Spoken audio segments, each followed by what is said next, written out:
കർത്താവിന്റെ അതിപരിശുദ്ധമായ നാമം ഈ പ്രഭാതത്തിൽ 2025 ഡിസംബർ മാസം 25-ാം തീയതി പ്രഭാതത്തിൽ വാഴ്ത്തപ്പെടുമാറാകട്ടെ. ഇന്ന് ഈ ശുശ്രൂഷയ്ക്കായി അന്വേഷിച്ച ദൈവദാസിയോടും കുടുംബത്തോടും പങ്കെടുക്കുന്ന എല്ലാ ദൈവദാസിദാസന്മാർക്കും ക്രിസ്തുയേശുവിൽ മധ്യപ്രദേശിൽ നിന്ന് സ്നേഹവന്ദനം അറിയിക്കുന്നു. ഇന്നലെ രാവിലെ വെളുപ്പിന് 4 മണിക്ക് ഞാൻ ഗുജറാത്തിൽ നിന്ന് യാത്ര ചെയ്ത് ഉച്ചയായപ്പോഴത്തേക്ക് മധ്യപ്രദേശിലെത്തി. ഇവിടെ ഗ്രാമത്തില് എന്നോടൊപ്പം പ്രവർത്തിക്കുന്ന ദേവദാസൻ പാസ്റ്റർ നിലേഷ് സസ്യ ദേവദാസന്റെ ഭവനത്തിലാണ് ഇപ്പൊ ഇരിക്കുന്നത്. ഇനി ഇവിടുന്ന് ഇന്ന് നിങ്ങൾക്ക് എല്ലാവർക്കും പ്രാർത്ഥിക്കാൻ 1-2 വിഷയം തരികയാണ്. ദയവായി പ്രാർത്ഥിക്കണം. ഇന്ന് ഒരു 12 മണി മുതൽ രാത്രി 10 മണി വരെ ഇവിടെ അടുത്തുള്ള ഒരു 30 കിലോമീറ്റർ ദൂരെ വേറൊരു ഗ്രാമത്തില് അനിൽ എന്ന് പറഞ്ഞൊരു പാസ്റ്ററിന്റെ ചർച്ചില് അവരുടെ ഗ്രാമത്തിൽ ഒരു മീറ്റിംഗ് വെച്ചിരിക്കുക. അതിനാണ് ഞാൻ വന്നത്, എന്നെ വിളിച്ചിരിക്കുന്നത്. ഏകദേശം ഒരു 3000 മുതൽ 5000 ആൾക്കാർ കൂടുന്ന വലിയ ഒരു മീറ്റിംഗ് ആണ്. അതിനകത്ത് വലിയ ഒരു നമ്മുടെ കൺവെൻഷൻ പോലെ വലിയ ഒരു മീറ്റിംഗ്. അതിനകത്ത് ദൈവവചനം സംസാരിക്കണം. ഞാൻ 2 വർഷത്തിന് മുമ്പ് ഇവിടെ വന്ന് പ്രസംഗിച്ചതാണ്. അതുകൊണ്ട് അവർക്ക് ഒത്തിരി അനുഗ്രഹമായതുകൊണ്ട് വീണ്ടും അവരെന്നെ ക്ഷണിച്ചു. അതിനുവേണ്ടിയാണ് ഞാൻ വന്നത്. ദൈവത്തിന്റെ പരിശുദ്ധാത്മാവ് ആ മീറ്റിങ്ങിൽ ഒത്തിരി ജാതികൾ വരും, എന്റെ ജാതിക്കാർ ഒത്തിരി വരും. MLA മാരും പഞ്ചായത്ത് പ്രസിഡന്റുമാരും ഹിന്ദുക്കൾ ഒത്തിരി പേര് വരുന്ന മീറ്റിംഗ് ആണ്. ക്രിസ്ത്യൻസും ഉണ്ട്. അപ്പോൾ യേശു രക്ഷകൻ എന്നറിയുവാൻ, യേശുവിൽ കൂടെയുള്ള നിത്യരക്ഷയ്ക്ക് ഇന്ന് അനേകരുടെ പേര് ജീവന്റെ പുസ്തകത്തിൽ എഴുതി ചേർക്കുന്ന ദിവസമായി മാറണം. അതിനുവേണ്ടി നിങ്ങൾ പ്രാർത്ഥിക്കണം. മറ്റ് ബാഹ്യമായ പ്രതികൂലങ്ങളൊന്നും, പോലീസിന്റെ സ്റ്റേഷനിൽ നിന്നൊക്കെ പെർമിഷനൊക്കെ എടുത്തിട്ടുണ്ട്. പോലീസുകാരും കാണും മീറ്റിങ്ങില്. അതുകൊണ്ട് ഒരു വ്യത്യസ്തമായ മധ്യപ്രദേശാണല്ലോ, അത് അറിയാമല്ലോ. എല്ലാവരും പ്രാർത്ഥിക്കുക. ഇന്ന് പകലും വൈകിട്ടും ഉണ്ട്. വൈകിട്ട് ഏകദേശം 5000-ലധികം 16,000 ആൾക്കാർ വരും. രാവിലെ ഉച്ചയ്ക്ക് 3 തൊട്ട് 5 വരെയുള്ള 5000 വരെയുള്ള ആൾക്കാർ കാണും. അപ്പോൾ ദൈവം ഉപയോഗിക്കണം. കാലാവസ്ഥ ഭയങ്കര തണുപ്പാണ്, പുറത്തോട്ടിറങ്ങാൻ പറ്റാത്ത തണുപ്പാണ്. രണ്ടാമത് നാളെ പകലും വേറൊരു ഗ്രാമത്തില് ഒരു ദേവദാസന്റെ സ്ഥലത്ത് മീറ്റിംഗ് ഉണ്ട്. അവിടെയും ആ ദേവദാസനും കുടുംബം അല്ലാതെ സ്കൂളിലെ ഒരു സാറാണ് ഞങ്ങളോടൊപ്പം പ്രവർത്തിക്കുന്ന ഒരു ദേവദാസൻ. അദ്ദേഹം ഭാര്യ അല്ലാതെ മറ്റാരും വിശ്വാസികളായിട്ടില്ല. ചെറിയൊരു കൂട്ടായ്മ അവിടെ പുള്ളി നടത്തുന്നുണ്ട്. നാളെയും 1000-400ഓളം പേര് വരുന്ന ഒരു മീറ്റിംഗ് ആണ്. അവിടെയും ദൈവശബ്ദം ജാതികൾ കേൾക്കാനുള്ള ഒരു മുഖാന്തരത്തിന് വേണ്ടിയാണ് ഞാനിപ്പോൾ വന്നിരിക്കുന്നത്. നിങ്ങൾ എല്ലാവരും അഭിഷേകം ഓർത്ത് പ്രാർത്ഥിക്കുക. അതുപോലെ കഴിഞ്ഞ ദിവസം നമ്മളെല്ലാവരും പ്രാർത്ഥിച്ചതുപോലെ, ഞാൻ പ്രാർത്ഥന വിഷയം തന്നതുപോലെ 2 സഹോദരിമാർ, 2 ആന്റിമാര്. ഒന്ന് തൃപ്തി എന്ന് പറഞ്ഞ സഹോദരി, ഒരു വിധവയായ സ്ത്രീ ഞാൻ പറഞ്ഞിരുന്നു. അതുപോലെ ശാരദ എന്ന് പറഞ്ഞ ഒരു ആന്റി. ശാരദ ആന്റി 72 വയസ്സുള്ള ഒരു ആന്റിയാണ്. ഒറ്റയ്ക്ക് വിശ്വാസികളാണ്. അതും വിധവയാണ്. മക്കളും മരുമക്കളും കൊച്ചുമക്കളും ആരും അവരോട് മിണ്ടുകയോ വീട്ടിൽ താമസിപ്പിക്കുകയോ ചെയ്യുന്നില്ല. അവർ വേറൊരു വീട്ടില് താമസിച്ചുകൊണ്ടാണ് ആരാധനയ്ക്ക് ചെറിയ ജോലി ചെയ്ത് ആരാധനയ്ക്ക് വരുന്നത്. ആ സഹോദരി ആന്റി 2-2.5 വർഷമായിട്ട് ഞങ്ങളോട് പരാതിക്കുന്നു. മറ്റേ തൃപ്തി എന്ന് പറഞ്ഞാൽ കഴിഞ്ഞ ഡിസംബർ ഇന്നത്തെ പോലെ 25-ാം തീയതി ഞാനും എൻ്റെ വൈഫും ഞങ്ങളുടെ ചർച്ചിലെ ഒരു UP-കാർ ഫാമിലിയും കൂടെ പോയി ആദ്യമായിട്ട് ആ വീട്ടിലൊരു പാസ്റ്റർ, ഒരു വിശ്വാസി അല്ലെങ്കിൽ ഒരു ക്രിസ്ത്യാനി പോയി പ്രാർത്ഥിച്ചത് ഞാനാണ്. അവിടെ ചെന്ന് ഞങ്ങൾ സുവിശേഷം പറഞ്ഞ നിമിത്തം കഴിഞ്ഞ 25-ാം തീയതി മുതൽ ഞങ്ങളോടൊപ്പം ആരാധനയ്ക്ക് വരുന്ന ആളാണ് തൃപ്തി എന്ന് പറയുന്ന സഹോദരി. പക്ഷെ അവിടെയാണ് ഏറ്റവും കൂടുതൽ പ്രതികൂലം ഞങ്ങൾക്ക് വന്നത്. അവിടുത്തെ മകൾ, അവളുടെ പേര് പ്രീതി. 3 പെൺമക്കളാണ്, വിധവയായ സ്ത്രീയാണ്. 3 പെൺമക്കൾ. 22 വയസ്സുള്ള പ്രീതി എന്ന പെൺകുട്ടിക്ക് വേണ്ടി ഞാൻ ബീന സിസ്റ്ററിനോട് നമ്മുടെ ഗ്രൂപ്പിൽ എല്ലാവരോടും പറഞ്ഞത് പ്രാർത്ഥിക്കണം. ഈ സഹോദരി, ഈ മാതാവ്, ഞാൻ ഈ പറയുമ്പോൾ ഒരു ഗൗരവമേറിയ ഒരു വിഷയം പറയാനാണ്. ആമേൻ. അമ്മ മക്കളെ പേടിച്ച് ജീവിക്കുന്ന ഒരു സാഹചര്യം അവിടെ ഉള്ളത്. അവര് പണ്ട് ലോകപ്രകാരം ജീവിച്ചു. ഇവിടുത്തെ രാജ്പുത്ത് എന്ന് പറയാം, രജപുത്ര എന്നൊക്കെ കേട്ടിട്ടില്ലേ? അങ്ങനെയുള്ളൊരു ഫാമിലി, ഗുജറാത്തിയാണ് അവര്. അപ്പൊ നല്ലൊരു ഹൈ ഫാമിലിയാണ്. ആ പെൺകുട്ടി 22 വയസ്സുകൊണ്ട് ജോലി ചെയ്യുന്നു. പക്ഷെ അവള് ഭയങ്കര എതിരാണ് എല്ലാ അർത്ഥത്തിലും. മന്ത്രവാദാചാരവും ഉണ്ട്, പിന്നെ ജാതീയ ശക്തിയിലും. പല പ്രാവശ്യം എന്നെ വിളിച്ച് ഭീഷണിപ്പെടുത്തി. കഴിഞ്ഞ ആഴ്ച ഞായറാഴ്ച ആരാധന, ഏറ്റവും ലേറ്റസ്റ്റ് ആയിട്ട് കഴിഞ്ഞ ഞായറാഴ്ച അതൊക്കെ ഇരിക്കട്ടെ, അതിനിടയ്ക്ക് ആ സഹോദരി, ഈ 2 ആന്റിമാരും കഴിഞ്ഞ ശനിയാഴ്ച ദൈവത്തിന്റെ കൃപയാൽ ജലത്തിൽ സ്നാനപ്പെടുവാനിടയായി തീർന്നത്. വളരെ രഹസ്യമായിട്ടാണ് ഞങ്ങൾ ചെയ്തത്. ഫോട്ടോയോ വീഡിയോ ഒന്നും എടുത്തില്ല. എവിടെ സ്നാനപ്പെടുത്തും? ഞാൻ സാധാരണ നദിയിൽ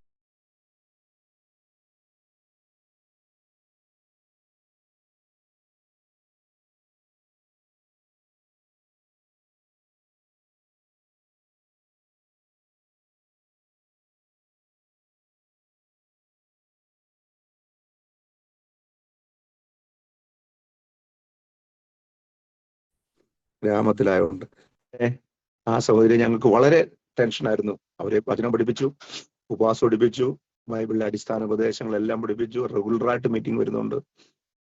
പക്ഷേ സ്നാനം ഒരു വലിയ പ്രശ്നമായിട്ട് മാറിയിരുന്നു. എന്നാൽ ദൈവം പ്രാർത്ഥനയുടെ ഫലമായിട്ട് ദൈവത്തിന് അതിനുവേണ്ടി പറയട്ടെ, കഴിഞ്ഞ 13-ാം തീയതി 13/12/25 കഴിഞ്ഞ ശനിയാഴ്ച ഇവിടെ അടുത്തുള്ള TPM ചർച്ചിന്റെ കോമ്പൗണ്ടിലെ പാസ്റ്റർമാരോടൊക്കെ പെർമിഷൻ മേടിച്ച് അവിടെ സ്നാനം നടത്തുവാനിടയായി തീർന്നു. എന്നാൽ കഴിഞ്ഞ ഞായറാഴ്ച ആ സഹോദരി ഈ ജോലിക്ക് പോന്നും പറഞ്ഞുകൊണ്ടാണ് വരുന്നത്, അല്ലാതെ പ്രാർത്ഥനയ്ക്ക് വരാൻ പറ്റത്തില്ല. ആരാധനയ്ക്ക് വന്നിട്ട് ഞങ്ങൾ ഒരുമിച്ച് ഫുഡൊക്കെ എല്ലാവരും കഴിച്ചിട്ട് പോയി. ഞാനും എൻ്റെ മോനും കൂടെ ചർച്ചൊക്കെ പൂട്ടി പുറത്തിറങ്ങി, ബാക്കി എല്ലാവരും പോയി. ഞാൻ വണ്ടി ബൈക്കിനകത്തോട്ട് കയറാൻ തുടങ്ങിയപ്പോൾ അവരുടെ മോടെ ഫോൺ വന്നു. ഈ പ്രീതി എന്ന് പറഞ്ഞു. ഫോൺ വന്നിട്ട് മമ്മി ഞങ്ങളുടെ അമ്മ എവിടെ ഉണ്ടോ എന്ന് ചോദിച്ചു. ഞാൻ പറഞ്ഞില്ല, സത്യമില്ല, അവർ പോയി. മറ്റേ അവർ വേറെ റാമിയുടെ കൂടെ പോയി. അവിടെ നിന്ന് ഓട്ടോറിക്ഷ പിടിച്ച് ജോലി സ്ഥലത്ത് പോയിട്ട് അങ്ങനെ. പിന്നെ എനിക്കൊരു 10-20 ഫോൺ കോൾ. ഞാൻ അവിടെ നിന്ന് വീട്ടിൽ എത്തുന്ന സമയം കൊണ്ട് 20 പ്രാവശ്യം ഇപ്പം എന്നെ വിളിച്ചു വെച്ചു. ഞാൻ അറ്റൻഡ് ചെയ്തില്ല. എന്നിട്ട് എടുക്കാത്തതുകൊണ്ട് വീട്ടിൽ ചെന്നപ്പോഴത്തേക്ക് എനിക്ക് മെസ്സേജുകൾ ഇടാൻ തുടങ്ങി.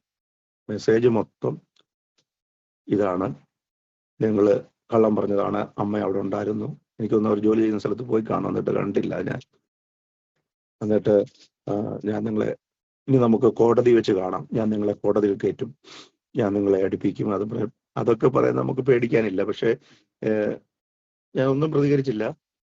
പിന്നെ വേണ്ടാത്ത അസഭ്യം എന്ന് പറഞ്ഞാൽ ഒരു മനുഷ്യനോട് ഒരു മനുഷ്യൻ പറയാൻ പറ്റാത്ത ചീത്ത വാക്കുകൾ ഹിന്ദിയിൽ എഴുതി മെസ്സേജ് ഇട്ട് എനിക്ക് അസഭ്യം പറയാൻ പറ്റത്തില്ല, എനിക്ക് അതുപോലുള്ളത്. പിന്നെ ഞങ്ങൾ നമ്പർ, ഞാനും എൻ്റെ വൈഫും കൂടെ ഞങ്ങൾ മൊബൈൽ അങ്ങ് നമ്പർ ബ്ലോക്ക് ചെയ്തു. മക്കളും ഞങ്ങൾ ഒരുമിച്ച് അങ്ങനെ ഇരുന്ന് ഈ ദിവസങ്ങൾ വളരെ പ്രാർത്ഥിക്കുകയായിരുന്നു. അവരോട് വരണ്ടെന്ന് പറഞ്ഞാൽ ആ സഹോദരി വരും. അവർ ചത്താലും കർത്താവിനെ വിടത്തില്ല, കൂട്ടായ്മ വിടത്തിൽ ഉറച്ചു നിൽക്കുകയാണ് തൃപ്തി സിസ്റ്റർ. 3 പെൺമക്കളാണ്. മൂത്ത വെച്ചാണ്. രണ്ടാമത്തതും സോനം എന്ന് പറഞ്ഞ 19 വയസ്സുണ്ട്. അവളും എതിരാണ്. അവളുടെ പപ്പ മരിച്ച 5 വർഷമായി. അതുകൊണ്ട് ഇവര് പറയുന്ന ഒരു വല്യമ്മയെ കൊണ്ട്, അമ്മയുടെ അമ്മയെ കൊണ്ട് ഒരു ഫോൺ വിളിപ്പിച്ച് ഞങ്ങളുടെ കൂടെയുള്ള മറ്റ് തൊട്ടടുത്തൊരു വിശ്വാസിയുണ്ട്, UP-ക്കാർ, അവരെ വിളിച്ച് അവരോടും ഭീഷണിപ്പെടുത്തി. പിന്നെ പുള്ളിക്കാരുടെ ഭർത്താവിന്റെ ജ്യേഷ്ഠൻ, അവരെയൊക്കെ വിളിച്ചു പറഞ്ഞ് നമ്മളെ ഉപദ്രവിക്കാനുള്ള പരിപാടിയായിരുന്നു. പക്ഷെ ഞങ്ങൾ പ്രാർത്ഥിച്ചു നിരന്തരം. ഈ ദിവസങ്ങളിൽ അല്പമായ പേടിയല്ല, പക്ഷെ ദൈവനാമം ദൂഷിക്കപ്പെടരുത്, ആൾക്കാർ മീറ്റിംഗ് ശുശ്രൂഷയ്ക്ക് അവരുടെ വിശ്വാസത്തിൽ നിലനിൽക്കണം. അത് ഒറ്റ കാരണം അങ്ങനെ ആയിരുന്നു. ഇന്നലെ ഞാൻ ഇങ്ങോട്ട് വന്നപ്പം ആ സഹോദരി എനിക്കൊരു മെസ്സേജ് ഇട്ട്, വീണ്ടും തൃപ്തി സിസ്റ്റർ. അവർ മെസ്സേജ് ഇടുമ്പോഴെല്ലാം ഞാൻ റെസ്പോണ്ട് ചെയ്യുന്നില്ല, കാരണം എവിടെ വെച്ചാൽ വിളിക്കുന്നതെന്ന് അറിയത്തില്ലല്ലോ. പിന്നെ 1-2 മെസ്സേജ് ഞാൻ വൈഫിന് ഫോർവേഡ് ചെയ്തു, പുള്ളിക്കാരി കണ്ടു. എന്തായാലും ഇന്നലെ ഉച്ച കഴിഞ്ഞ സഹോദരി എനിക്കൊരു മെസ്സേജ് ഇട്ടു, പാസ്റ്ററെ ഒരു ഗുഡ് ന്യൂസ് ഉണ്ടെന്ന് പറഞ്ഞു. ഞാൻ നോക്കിയപ്പം ഇനി പ്രീതി പാസ്റ്ററിനെ ഡിസ്റ്റർബ് ചെയ്യത്തില്ല, ഒരു കാരണവശാലും അവള് ദൈവനാമത്തിന് വിരോധമായി നിൽക്കത്തില്ല, പാസ്റ്ററിനെ അസഭ്യം പറയുകയോ ഡിസ്റ്റർബ് ചെയ്യുകയോ ചെയ്യത്തില്ല എന്ന് പറഞ്ഞൊരു മെസ്സേജ്, ഗുഡ് ന്യൂസ് എന്ന് പറഞ്ഞൊരു. എന്താ സംഭവിച്ചത്? അവിടെ എന്തോ ഈ 2 ദിവസം കൊണ്ട് ദൈവം പ്രവർത്തിച്ചിട്ടുണ്ട്. ഞാൻ പ്രാർത്ഥിക്കുന്ന ആ പ്രീതി, ആ പെങ്കൊച്ച് അവളുടെ അമ്മയുടെ കൂടെ കുടുംബത്തിൽ വരണം. നല്ല കഴിവുള്ളൊരു പെൺകുട്ടിയാ, ശൗലിന്റെ മാനസാന്തരം പോലെ. അവളുടെ ഇളയ സഹോദരങ്ങൾ 2 പെൺകുട്ടികളും. കാരണം അവർ ശക്തമായി ദൈവത്തിന് വേണ്ടി നിൽക്കുക. ആ സഹോദരി, നിങ്ങളെല്ലാവരും വീണ്ടും ആ കുടുംബത്തെ ഓർത്ത് പ്രാർത്ഥിക്കണം. അതുപോലെ ശാരദാന്റിയുടെ മക്കളും മരുമക്കളും അവരെല്ലാം വിശ്വാസത്തിൽ വരണം. അതാണ് ഞങ്ങൾ ഇപ്പോഴത്തെ ഏറ്റവും മെയിനായിട്ടുള്ള ഒരു പ്രാർത്ഥന വിഷയം. തുടർമാനമായ ആ സഹോദരിക്ക് വേണ്ടി പ്രാർത്ഥിക്കുക. ഇങ്ങനെ പ്രതികൂലത്തിന്റെ മധ്യത്തിലാണ് ഞാനിപ്പം മധ്യപ്രദേശിലോട്ട് വന്നിരിക്കുന്നത്. ദൈവം കാക്കട്ടെ. ഓരോ ഫോൺ നമ്പർ സേവ് ചെയ്യാത്ത നമ്പർ വരുമ്പം എടുക്കാൻ പേടിയായിപ്പം, കാരണം അടുത്തത് എന്താ സംഭവിക്കുന്നത്. അങ്ങനെ ഒരു പ്രതികൂല പശ്ചാത്തലത്തിൽ നിങ്ങളെല്ലാവരും ഞങ്ങളെ ഓർത്ത് പ്രാർത്ഥിക്കുക. ഇതിന്റെ കാരണം ഇത്രയേ ഉള്ളൂ. പ്രാർത്ഥന വിഷയം ഞങ്ങളിലൂടെ ദൈവപ്രവൃത്തി ദേശത്ത് വെളിപ്പെടാൻ സമയമായി, അനേകർ വിടുവിക്കപ്പെടാൻ സമയമായി, കർത്താവിന്റെ മഹത്വം വെളിപ്പെടാൻ സമയമായി. പിശാചിന് അടങ്ങിയിരിക്കാൻ പറ്റുന്നില്ല. അതുകൊണ്ട് ദൈവമക്കളുടെ വിലയേറിയ പ്രാർത്ഥന ഞാൻ ചോദിക്കുകയാണ്. ദൈവം നമ്മെ അനുഗ്രഹിക്കട്ടെ. അല്പസമയത്തെ ചിന്തയ്ക്കായിട്ട് ഒന്ന് രണ്ട് വാക്യങ്ങൾ വായിക്കാൻ. എനിക്ക് ചെറിയൊരു അബദ്ധം പറ്റിയെന്ന്. ഞാൻ മലയാളം ബൈബിൾ കൊണ്ടുവന്നില്ല, കാരണം ഇവിടെ ഹിന്ദിയല്ലേ ആവശ്യം. ഇവരുടെ അങ്ങ് മലയാളം ബൈബിൾ നിങ്ങൾ വായിച്ച് സഹായിക്കണം. ഇംഗ്ലീഷ് ബൈബിൾ ഇവിടെ പാസ്റ്ററിന്റെ കയ്യിൽ നിന്ന് ഞാൻ എടുത്തു. ഹിന്ദിയാണ് എൻ്റെ ഇരിക്കുന്നത്. ഹിന്ദി അല്ലേ ഇവിടെ ആവശ്യം, അതുകൊണ്ട് ഹിന്ദി കൊണ്ടുവന്നുള്ളൂ. നിങ്ങൾ എന്നെ വായിച്ച് സഹായിക്കണം. ആദ്യമായിട്ട് വായിക്കണ്ടേ ലൂക്കോസ് 2-ാം അധ്യായം 8 മുതൽ 11-12 വരെ. ലൂക്കോസ് 2:8 മുതൽ. അന്നാ പ്രദേശത്ത് ഇടയന്മാർ രാത്രിയിൽ ആട്ടിൻകൂട്ടത്തെ കാവൽ കാത്ത് വെളിയിൽ പാർത്തിരുന്നു. അപ്പോൾ കർത്താവിന്റെ ഒരു ദൂതൻ അവരുടെ അരികിൽ നിന്നു. കർത്താവിന്റെ തേജസ് അവരെ ചുറ്റിമിന്നി. അവർ ഭയപരവശരായി തീർന്നു. ദൂതൻ അവരോട്, ഭയപ്പെടേണ്ട, സർവ്വജനത്തിനും ഉണ്ടാകുവാനുള്ളൊരു മഹാസന്തോഷം ഞാൻ നിങ്ങളോട് സുവിശേഷിക്കുന്നു. കർത്താവായ ക്രിസ്തു എന്ന രക്ഷിതാവ് ഇന്ന് ദാവീദിന്റെ പട്ടണത്തിൽ നിങ്ങൾക്കായി ജനിച്ചിരിക്കുന്നു. നിങ്ങൾക്ക് അടയാളമോ ശീലകൾ ചുറ്റി പശുത്തൊട്ടിൽ കിടക്കുന്ന ഒരു ശിശുവിനെ നിങ്ങൾ കാണുമെന്ന് പറഞ്ഞു. പെട്ടെന്ന് സ്വർഗീയ സൈന്യത്തിന്റെ ഒരു സംഘം ദൂതന്മാരോട് ചേർന്ന് ദൈവത്തെ പുകഴ്ത്തി. അത്യുന്നതങ്ങളിൽ ദൈവത്തിന് മഹത്വം, ഭൂമിയിൽ ദൈവപ്രസാദമുള്ള മനുഷ്യർക്ക് സമാധാനം എന്ന് പറഞ്ഞു. മതി മതി മതി മതി താങ്ക് യു. മറ്റൊരു വാക്യം മത്തായിയുടെ സുവിശേഷം 1-ാം അധ്യായം 18. എന്നാൽ യേശുക്രിസ്തുവിന്റെ ജനനം ഇവണ്ണമായിരുന്നു. അവന്റെ അമ്മയായ മറിയ യോസേഫിനെ വിവാഹം നിശ്ചയിക്കപ്പെട്ട ശേഷം അവർ കൂടിവരും മുമ്പേ പരിശുദ്ധാത്മാവിനാൽ ഗർഭിണിയായി എന്ന് കണ്ടു. മതി 2-ാം അധ്യായം 6-ാം വാക്യം. യഹൂദിയ ദേശത്തിലെ ബത്ലഹേമേ, നീ യഹൂദിയ പ്രഭുക്കന്മാരിൽ ഒട്ടും ചെറുതല്ല. എന്റെ ജനമായ ഇസ്രായേലിനെ മേയ്ക്കുവാനുള്ള തലവൻ നിന്നിൽ നിന്ന് പുറപ്പെട്ടു വരും എന്നിങ്ങനെ പ്രവാചകൻ മുഖാന്തരം എഴുതിയിരിക്കുന്നു എന്ന് പറഞ്ഞു. മതി, ഒരു വാക്യം കൂടെ. 2-ാം അധ്യായം തന്നെ 23-ാമത്തെ ലാസ്റ്റ് വാക്യം. മത്തായി 2:23. പ്രവാചകന്മാർ മുഖാന്തരം അരുളി ചെയ്തത് നിവൃത്തിയാകുവാൻ തക്കവണ്ണം നസ്രത്ത് എന്ന ഗ്രാമത്തിൽ ചെന്ന് പാർത്തു. മതി. അപ്പൊ ഞാൻ അവിടെ നിന്ന് ആരംഭിക്കാം. പ്രവാചകന്മാർ മുഖാന്തരം, നിങ്ങൾ ഇവിടെ തൊട്ട് ശ്രദ്ധിക്കണേ. പ്രവാചകന്മാർ മുഖാന്തരം അരുളി ചെയ്തത് നിവൃത്തിയാകുവാൻ അവൻ നസ്രത്തിൽ പോയി പാർത്തു. അപ്പോൾ ഒരു ദൂത് ഞാൻ പറഞ്ഞിട്ട് മുന്നോട്ട് വരികയാണ്. ഇന്നലകളിൽ, കഴിഞ്ഞ നാളുകളിൽ, കഴിഞ്ഞ വർഷങ്ങളിൽ, കഴിഞ്ഞ സന്ദർഭങ്ങളിൽ പ്രവാചകന്മാരിലൂടെ, അർത്ഥാൽ ദൈവത്തിന്റെ അഭിഷിക്തന്മാരിലൂടെ ദൈവം നമ്മോട് എന്ത് അരുളി ചെയ്തുവോ അത് നിവർത്തിയാകുന്ന സമയമായി.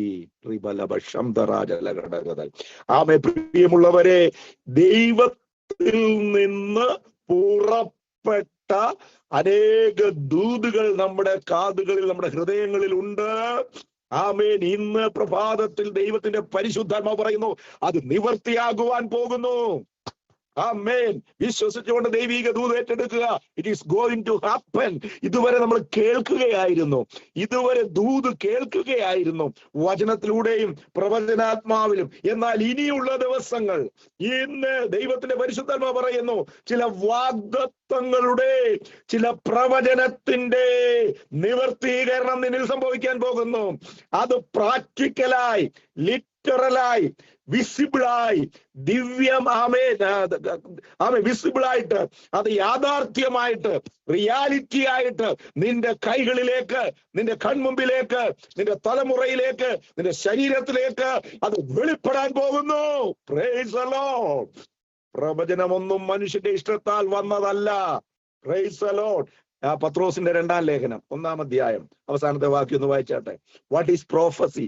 എന്താണ് പ്രവചനമെന്ന് ബൈബിൾ നൽകുന്നത്? അതും മാനുഷികമായി ജ്ഞാനമില്ലാത്ത, മീൻപിടുത്തക്കാരനായ, മുക്കുവനായിരുന്ന ഒരു സാധാരണക്കാരനായ പത്രോസ് എന്താണ് ദൈവാത്മാവിൽ പ്രവചനം, വാട്ട് ഈസ് പ്രോഫസി, എന്താണ് പ്രവചനം എന്ന് പറയുന്നത്? എന്ന് വായിച്ചാട്ടെ. പറഞ്ഞോട്ടെ പാസ്റ്റർ, ഏതാ വചനം? പത്രോസിന്റെ 2-ാം ലേഖനം 1-ാം അധ്യായം അതിന്റെ അവസാന വാക്യം 18-ആണോ 21-ആണോ സംശയം. വായിച്ചാട്ടെ, ലാസ്റ്റ് വാക്യം. പ്രവചനം ഒരിക്കലും മനുഷ്യന്റെ ഇഷ്ടത്താൽ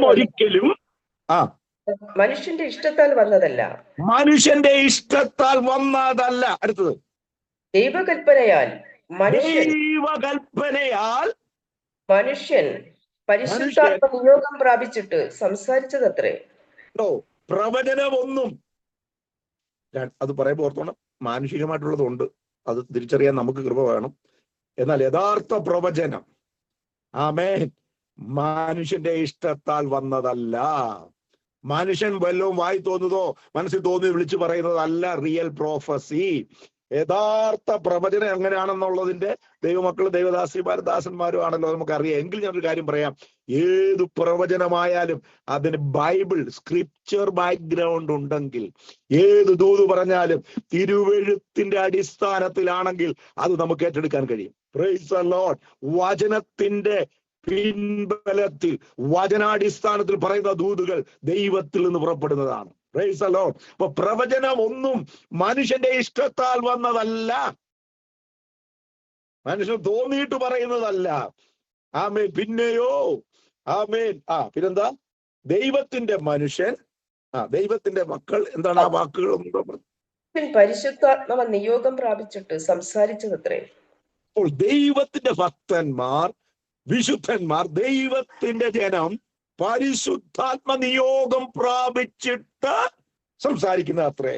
അപ്പോൾ നമ്മുടെ വായിൽ നിന്ന് വരുന്ന പ്രവചന ദൂതുകൾ എന്തെങ്കിലും പറയണമല്ലോ എന്ന് വിചാരിച്ച് പറയാനല്ല, പരിശുദ്ധാത്മ നിയോഗം, by the inspiration of the Holy Spirit.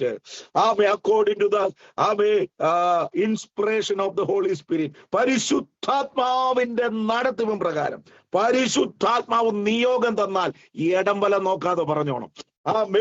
വ്യക്തികളെ നോക്കാതെ പറഞ്ഞോണം, സാഹചര്യങ്ങളെ നോക്കാതെ പറയണം, നാളെ എന്താവെന്ന് ചിന്തിക്കാതെന്ന് പറയണം. ദൈവാത്മാവ് തന്നാൽ പ്രവാചകൻ ആത്മപൂർണനായി ഭ്രാന്തനെ പോലെ, ഒരു ഭ്രാന്തിയെ പോലെ എന്ന് പറഞ്ഞാൽ ഒന്ന് പൊട്ടിയെ പോലെ, ഒരു പൊട്ടനെ പോലെ പ്രവചനാത്മാവിൽ ദൈവം തരുന്ന ആലോചന ആരോടായാലും മുഖം നോക്കാതെ ആത്മാവിൽ പറയുവാൻ ഈ ദിവസങ്ങളിൽ ഒരു ആത്മമണ്ഡലത്തിലേക്ക് നമുക്കൊന്ന് കയറി വരണം.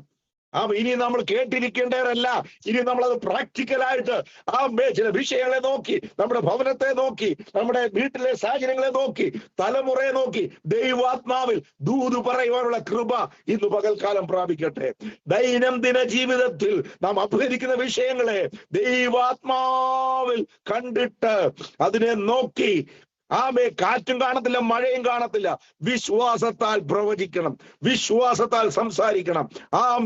ദൈവത്തിന്റെ വിശ്വാസത്താൽ കുഴികൾ വെട്ടാൻ പറഞ്ഞ കുഴികൾ വെട്ടിക്കോ, ബാക്കി കാര്യം ദൈവം ചെയ്തോളും. ഉണങ്ങിയ അസ്ഥി താഴ്വരയിലേക്ക് പോകാൻ ദൈവം പറഞ്ഞാൽ നീ അങ്ങ് പോയാ മതി. അതിനോട് പ്രവചിക്കാൻ പറഞ്ഞാൽ പ്രവചിച്ചാ മതി. ഹല്ലേലൂയ. കാറ്റിനെ കൊണ്ടുവരുന്ന ദൈവം, അസ്ഥികളെ ചലിപ്പിക്കുന്ന ദൈവം, ഇതുവരെ ചേതനയേറ്റ് കിടക്കുന്ന ചൈതന്യമില്ലാത്ത പലതിനെയും ജീവിപ്പിക്കുന്ന, പുനരുജ്ജീവിപ്പിക്കുന്ന ദൈവത്തിന്റെ അത്യന്ത ശക്തി. നിങ്ങൾക്കറിയാമോ, നാം വിശ്വാസത്താൽ പ്രവചിച്ചാൽ, ദൈവാത്മാവിൽ ദൂത് പറഞ്ഞാൽ കാറ്റുകളോട് ദൈവം കൽപ്പിക്കും, പ്രകൃതിയോട് കൽപ്പിക്കും. പ്രവാചകൻ നോക്കി നിൽക്കുമ്പോൾ തന്നെ അസ്ഥിയോട് ചേരുന്നത് കണ്ടു. നിന്റെ കുടുംബത്തെ, നിന്നിലുള്ള തലമുറയെ, നിന്റെ ആത്മീയ ജീവിതത്തെ നിന്നിൽ നിന്ന് അകറ്റിക്കളഞ്ഞ് നിന്റെ കുടുംബത്തെ ഛിന്ന ഭിന്നമാക്കുവാൻ കഴിഞ്ഞ നാളുകളിൽ ചിതറിച്ചു കളഞ്ഞ, കഴിഞ്ഞ നാളുകൾ ഒറ്റപ്പെടുത്തി കളഞ്ഞ, കഴിഞ്ഞ നാളുകൾ ഐക്യത നഷ്ടപ്പെടുത്തിയ, ഒരുമയെ നഷ്ടപ്പെടുത്തിയ, ഐക്യതയെ നഷ്ടപ്പെടുത്തിയ ചില ഭവന വ്യക്തികളോട് ദൈവത്തിന്റെ ആത്മാവ് പറയുകയാണ്, ഇന്ന് പകൽക്കാലം ഈ ദൂത് കേൾക്കുമ്പോൾ തന്നെ കൊടിയ കാറ്റടിക്കുകയാണ്. ഇത് ബിജു പാസ്റ്റർ അടിക്കുന്നതല്ലെന്നേ, ഇത് മനുഷ്യരാരും ചെയ്യുന്നതല്ലെന്നേ. ദൈവം നോക്കുന്നത് ഉണങ്ങിയ അസ്ഥിയോ അസാധ്യമായ വിഷയങ്ങളല്ല, ദൈവത്തിന് വേണ്ടി നിൽക്കാൻ ആരുണ്ടെന്നാ ദൈവം നോക്കുന്നത്. ദൈവത്തിന്റെ നാവായി, ദൈവത്തിന്റെ വാക്കായി, ദൈവത്തിന്റെ ശബ്ദമായി, ദൈവത്തിന്റെ ആലോചനയായി ദൈവാത്മാവിൽ നിൽക്കാൻ ആരുണ്ടെന്നാ ദൈവം നോക്കുന്നത്. നിന്റെ ഇന്നലത്തെ പരിചയമോ, ഇന്നലത്തെ പാരമ്പര്യമോ, കഴിഞ്ഞ നാളുകളിലെ മിടുക്കോ, കഴിവോ അല്ല. ദൈവത്തിന്റെ ആത്മാവിൽ പ്രാർത്ഥനാ നിരതരായിരിക്കുന്ന, വചനം രസിക്കുന്ന, വചനം ഏറ്റെടുക്കുന്ന ദൈവത്തിലെ നിനക്കൊരു ട്രാൻസ്ഫോർമേഷൻ, നിനക്കൊരു രൂപാന്തരം, നിന്റെ ജീവിതത്തിൽ ശുശ്രൂഷയിൽ ഒരടുത്ത സ്റ്റെപ്പിലേക്ക് ദൈവാത്മാവ് ഉയർത്തുന്ന ആളുകളാണ്. അപ്പോൾ പ്രവചനം നിവർത്തിയാകും. ഞാൻ ഇത്രയും പറഞ്ഞ് വന്നപ്പോൾ ഏകദേശം മനസ്സിലായി കാണും. കർത്താവിന്റെ ജനനം, ഇന്നെല്ലാവരും കർത്താവിന്റെ ജനനത്തെ കുറിച്ച് ആഘോഷിക്കുന്ന അനുഭവം. ഒരു ഡേറ്റ് പോലും വ്യക്തമായിട്ട് കർത്താവിന്റെ ജനനത്തെ കുറിച്ച് പറഞ്ഞിട്ടില്ല. ഡിസംബർ 25 എന്നുള്ളത് ബിബ്ലിക്കൽ അല്ല, ബൈബിളിൽ എങ്ങും എഴുതിയിട്ടില്ല. പിന്നെ എല്ലാരും കൂടെ ഒരു ദിവസം അങ്ങ് കോൺസ്റ്റന്റ്. യേശു ഒരു മതവും സ്ഥാപിച്ചിട്ടില്ല, യേശു ഒരു പ്രസ്ഥാനവും സ്ഥാപിച്ചിട്ടില്ല. യേശു ദൈവരാജ്യത്തിന്റെ സുവിശേഷം പ്രസംഗിച്ചു. യേശു പിതാവിന്റെ ഇഷ്ടം നിവർത്തിച്ചു, പിതാവിന്റെ ഇഷ്ടപ്രകാരം ക്രൂശിൽ മരിച്ചു, പിതാവിന്റെ ഇഷ്ടപ്രകാരം സ്വർഗാരോഹണം ചെയ്തു. എന്നാൽ കോൺസ്റ്റന്റൈൻ അല്ലെങ്കിൽ കുസ്തന്തിനോസ് എന്ന് പറയുന്ന ഒരു പുള്ളി, അദ്ദേഹം സ്വപ്നവും കണ്ട് ക്രൂശും കണ്ട് അദ്ദേഹം ക്രിസ്ത്യാനിയായി തീർന്നപ്പം കാണുന്ന എല്ലാവരെയും കൂടെ പിടിച്ചങ്ങ് ക്രിസ്ത്യാനിയാക്കി. ജാതികളെ നിർബന്ധത്താൽ ചർച്ച് ഹിസ്റ്ററി പഠിക്കുമ്പോൾ 3-ാം നൂറ്റാണ്ട് വന്നപ്പോഴേക്ക് ഇവരെ എല്ലാം കൂടെ ക്രിസ്ത്യാനികളാക്കിയിട്ട്, ഞാൻ ക്രിസ്ത്യാനി ആയതുകൊണ്ട് നിങ്ങളും ക്രിസ്ത്യാനിയാകണം, ഞാൻ ദർശനം കണ്ടു നിങ്ങളും ദർശനം കണ്ടോണം, നിങ്ങളെല്ലാവരും യേശുവിനെ ഇല്ലെങ്കിൽ കൊന്നുകളയും. അങ്ങനെയുള്ള ഭീഷണിയിൽ രാജാവിനെ ഭയപ്പെട്ട് രാജാവ് നിർബന്ധിച്ച് കുറെ ആൾക്കാരെ ക്രിസ്ത്യാനികളാക്കി. അവര് മനസ്സുകൊണ്ട് മാറ്റം ഉണ്ടായിരുന്നില്ല. അവരുടെ നിർബന്ധത്താൽ അവർ ക്രിസ്ത്യാനികളായപ്പം അവരുടെ സകല ഇസങ്ങളും അവരുടെ സകല ഇസബേലിന്റെ കൂട്ട് അവരുടെ ചില ശലോമോ കല്യാണം കഴിച്ച ഈജിപ്തിലെ രാജകുമാരി ഇങ്ങോട്ട് വന്നപ്പം അവൾ കുറെ വിഗ്രഹങ്ങളെയും കൊണ്ടുവന്ന പോലെ അവിടുന്ന് കുറെ എണ്ണത്തിനെല്ലാം കൂടെ കൊണ്ടുവന്ന് വെച്ചിട്ട് ജാതികളെ പോലെ അവരെല്ലാം കൂടെ ചിന്തിച്ച് അവസാനം ഒരു നല്ല ദിവസം തീരുമാനിക്കണം. അപ്പൊ നോക്കിയപ്പോ ഡിസംബർ 25 സൂര്യ ഭഗവാന്റെ സൂര്യനെ ആരാധിക്കുന്ന ദിവസമാണ് 25 ഡിസംബർ 25. എന്നാ പിന്നെ നമ്മുടെ കർത്താവിന് നമുക്ക് ആ ദിവസം ആരാധിക്കാൻ പറഞ്ഞു. അങ്ങനെയാണ് ഡിസംബർ 25 എന്നുള്ളത് ക്രൈസ്തവ സഭയിൽ നിന്നും പറയാൻ പറ്റത്തില്ല, എടുത്ത ഒരു തീരുമാനമാണ്. അപ്പൊ അതിന്റെ പിന്നിൽ ഒരു ജാതീയ ശക്തിയുടെ ഒരു ബാക്ക്ഗ്രൗണ്ട് ഉണ്ടെന്ന് മറക്കരുത്, ആ ഡേറ്റ് സംബന്ധമായിട്ട്. പക്ഷേ ചിലര് സെപ്റ്റംബർ മാസമാണ് യേശുവിന്റെ ജനനം എന്ന് പറയുന്നവരുണ്ട്. ചിലർ ജനുവരി 6-നാണ്. റഷ്യൻ ഓർത്തഡോക്സ് ചർച്ചും അതുപോലെ മറ്റനേക അറേബ്യ നാടുകളിൽ, നമ്മൾ പറഞ്ഞ ഗൾഫ്, ദുബായ്, കുവൈറ്റ് മലയാളികളുടെ കാര്യമല്ല, അല്ലാതുള്ള കിഴക്കൻ രാജ്യങ്ങളിലെ ചില സഭകളും അതുപോലെ ഓർത്തഡോക്സ് ചർച്ചുകളും, കേരളത്തിലെ അല്ല, അനവധി അർമേനിയയിലും റഷ്യയിലുമുള്ള അനവധി ചർച്ചുകളൊക്കെ ജനുവരി 6.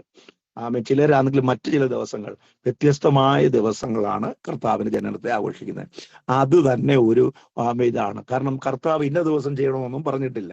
ആവശ്യം ഉണ്ടായിരുന്നെങ്കിൽ കർത്താവ് ഡേറ്റ് സഹിതം കർത്താവ് പരിശുദ്ധാത്മാവ് വെളിപ്പെടുത്തിയാൽ, ബാക്കിയെല്ലാം വെളിപ്പെടുത്തിയെങ്കിൽ നീ വെളിപ്പെട്ടതങ്ങ് അനുസരിച്ചാൽ മതി. വെളിപ്പെടാത്തതിന്റെ പിന്നില് ആഘോഷമായി പോകാതെ നീ വെളിപ്പെട്ടതിന്റെ അനുസരിച്ച് നിനക്ക് റിവീലായി കിട്ടിയത്, നിന്നോട് ചെയ്യാൻ പറഞ്ഞത് നീ അങ്ങ് ചെയ്താൽ മതി. ബാക്കി കാര്യം പരിശുദ്ധാത്മാവ് ചെയ്തോളും. Praise the Lord. അപ്പം ഡേറ്റ് ഫിക്സ് അല്ല.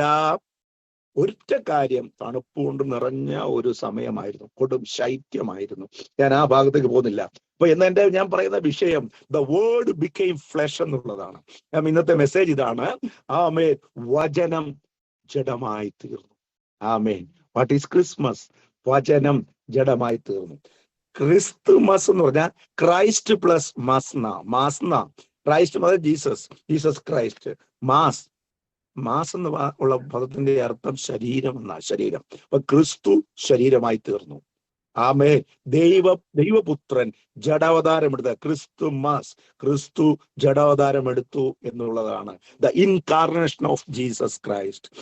യോഹന്നാന്റെ സുവിശേഷം എടുക്കണ്ട, 1-ാം അധ്യായത്തിൽ അത് കാണുന്നുണ്ട്. ഒരു വാക്യം നമുക്ക് വായിക്കണം, 14-ാമത്തെ വാക്യം, ജോൺ 1:14.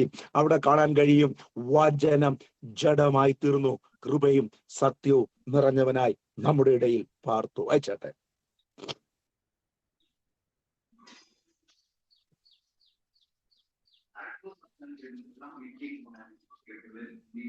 യോഹന്നാൻ 1:14.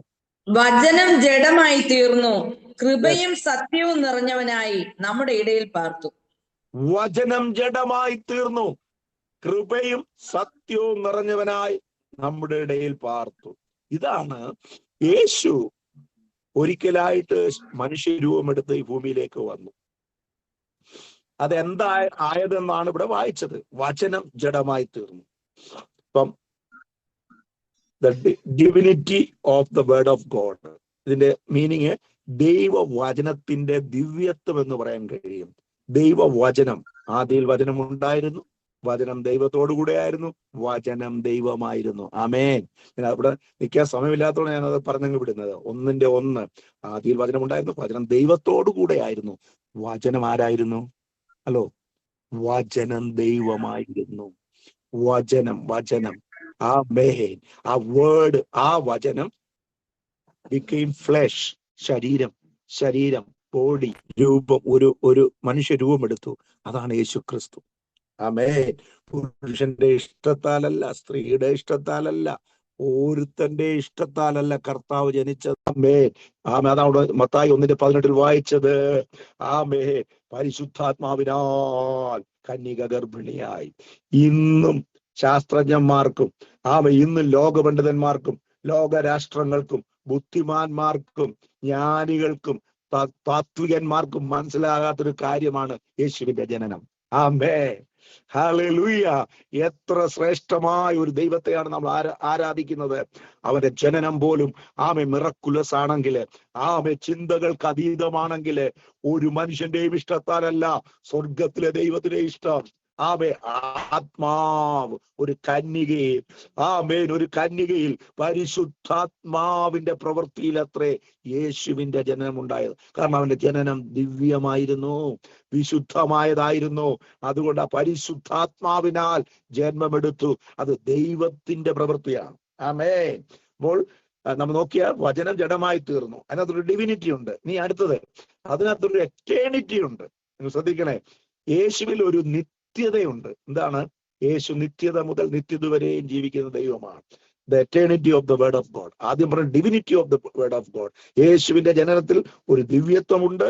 രണ്ടാമത്തത്, യേശുവിന്റെ ജനനത്തിൽ ഒരു എറ്റേണിറ്റി ഉണ്ട്, നിത്യതയുണ്ട്. എന്ന് പറഞ്ഞാൽ ആമേൻ, അവൻ കാലങ്ങൾക്ക് അതീതമാണ്, അവൻ വർഷങ്ങൾക്ക് അതീതം. ഞാൻ ഈ ദിവസങ്ങൾക്ക് ചിന്തിക്കുകയായിരുന്നു, കേവലം 33.5 വയസ്സ്, 3.5 വർഷം മാത്രമേ കർത്താവ് ഒരു ഷോർട്ട് ടൈമിലെ കർത്താവ് ഈ ഭൂമിയിൽ ശുശ്രൂഷിച്ചുള്ളൂ. അന്ന് മുതൽ ഇന്ന് വരെയും കർത്താവിന്റെ മിനിസ്ട്രി, കർത്താവിന്റെ വചനം, ആ 3.5 വർഷം കൊണ്ട് കർത്താവ് ചെയ്തത് ഇന്ന് ലോകം മുഴുവൻ 200ഓളം രാജ്യങ്ങളിൽ എവിടെ മനുഷ്യവാസമുണ്ടോ അവിടെ എല്ലാം കർത്താവ് ആരംഭിച്ചത് നടന്നുകൊണ്ടേയിരിക്കുന്നു. നമ്മൾ ഇന്ന് ഒരുമിച്ച് കൂടിയതും കർത്താവിന്റെ ആ എറ്റേണൽ പർപ്പസ് കൊണ്ടാണ്. കർത്താവിന്റെ യുഗങ്ങൾക്ക് മുമ്പെയുള്ള അവന്റെ പദ്ധതി നിമിത്തമാ. എഫേസ്യർ 1:3 പറയുന്നത്, ഉലക സ്ഥാപനത്തിന് മുമ്പേ അവൻ നമ്മെ കണ്ടു, അവൻ നമ്മെ തിരഞ്ഞെടുത്തു, അവൻ നമ്മെ ദത്തെടുത്തു, അവന്റെ പുത്രന്മാരും പുത്രിമാരുമാക്കി മാറ്റി. ആമേൻ. ഹല്ലേലൂയ. അപ്പോൾ ആമേൻ, ആൽഫയും ഒമേഗയുമാണ്, ആദ്യവും അന്ത്യനുമാണ്. അല്ലേ? മൽക്കീസേദനെ കുറിച്ച് പറയുമ്പോൾ നമുക്കറിയാമല്ലോ. ആമേൻ. എങ്ങനെയാണ്, എവിടെയാണ്, എന്തൊക്കെയാണ്. ഞാൻ അതിലേക്ക് ഒന്നും പോകുന്നില്ല. എനിക്ക് ദൈവം തന്ന ആലോചന പറയണമല്ലോ. 2-ാം അധ്യായം, നമുക്ക് 2-ാം അധ്യായത്തിലേക്ക് കടന്നു വരാം. യേശുവിന്റെ ജനനവുമായി ബന്ധപ്പെട്ട് ഞാൻ 3 കാര്യങ്ങളെ പ്രധാനമായിട്ട് പറയാൻ ഉദ്ദേശിച്ചത്. ഒന്ന്, ഹിസ്റ്റോറിക്കൽ എവിഡൻസ്. യേശുവിന്റെ ജനനവുമായി ബന്ധപ്പെട്ട് ചരിത്രപരമായ തെളിവ്, ആർക്കും ഖണ്ഡിക്കാൻ കഴിയാത്ത ചരിത്രപരമായ തെളിവ്. 2, സയന്റിഫിക്കൽ, ശാസ്ത്രീയമായ തെളിവ്. 3, ഡോക്യുമെന്റൽ എവിഡൻസ്. ഇത് 3 പറയുമ്പോഴത്തേക്കും നമ്മുടെ സമയം പൂർണ്ണമാകും. യേശുവിന്റെ ജനനവുമായി ബന്ധപ്പെട്ട് ആമേൻ, 1, ചരിത്രപരമായിട്ടുള്ള യേശുവിന്റെ ജനനത്തെ കുറിച്ചുള്ള കാര്യം. 2, ശാസ്ത്രീയമായിട്ടുള്ളത്. 3, ഡോക്യുമെന്റൽ എന്ന് പറഞ്ഞാൽ തിരുവെഴുത്തുകളിൽ എന്ത് പറഞ്ഞിരുന്നു, സ്ക്രിപ്ചർ. ഡോക്യുമെന്റ്സ്. യേശുവിന്റെ ജനനവുമായി ബന്ധപ്പെട്ട് എന്തെങ്കിലും പ്രവചനങ്ങൾ ഉണ്ടായിരുന്നുവോ, വാഗ്ദത്തങ്ങൾ ഉണ്ടായിരുന്നുവോ? ഈ 3 കാര്യങ്ങളിലൂടെ നമുക്ക് ചിന്തിച്ച് മുന്നോട്ട് വരാം. എന്നാൽ അതിനു മുമ്പ് 8-ാമത്തെ വാക്യം, 2-ാം അധ്യായം 8-ാം വാക്യം ഇങ്ങനെ വായിക്കുന്നത്, ഒന്ന് വായിച്ചാട്ടെ. That night there were shepherds staying the fields nearby, guarding their flocks of the sheep. മലയാളത്തിൽ വായിച്ചാട്ടെ. 2-ാം അന്ന് അധ്യായം. ആ പ്രദേശത്ത് ഇടയന്മാർ രാത്രിയിൽ ആട്ടിൻകൂട്ടത്തെ കാവൽ കാത്ത് വെളിയിൽ പാർത്തിരുന്നു. ഒരു കാര്യം ശ്രദ്ധിച്ച്,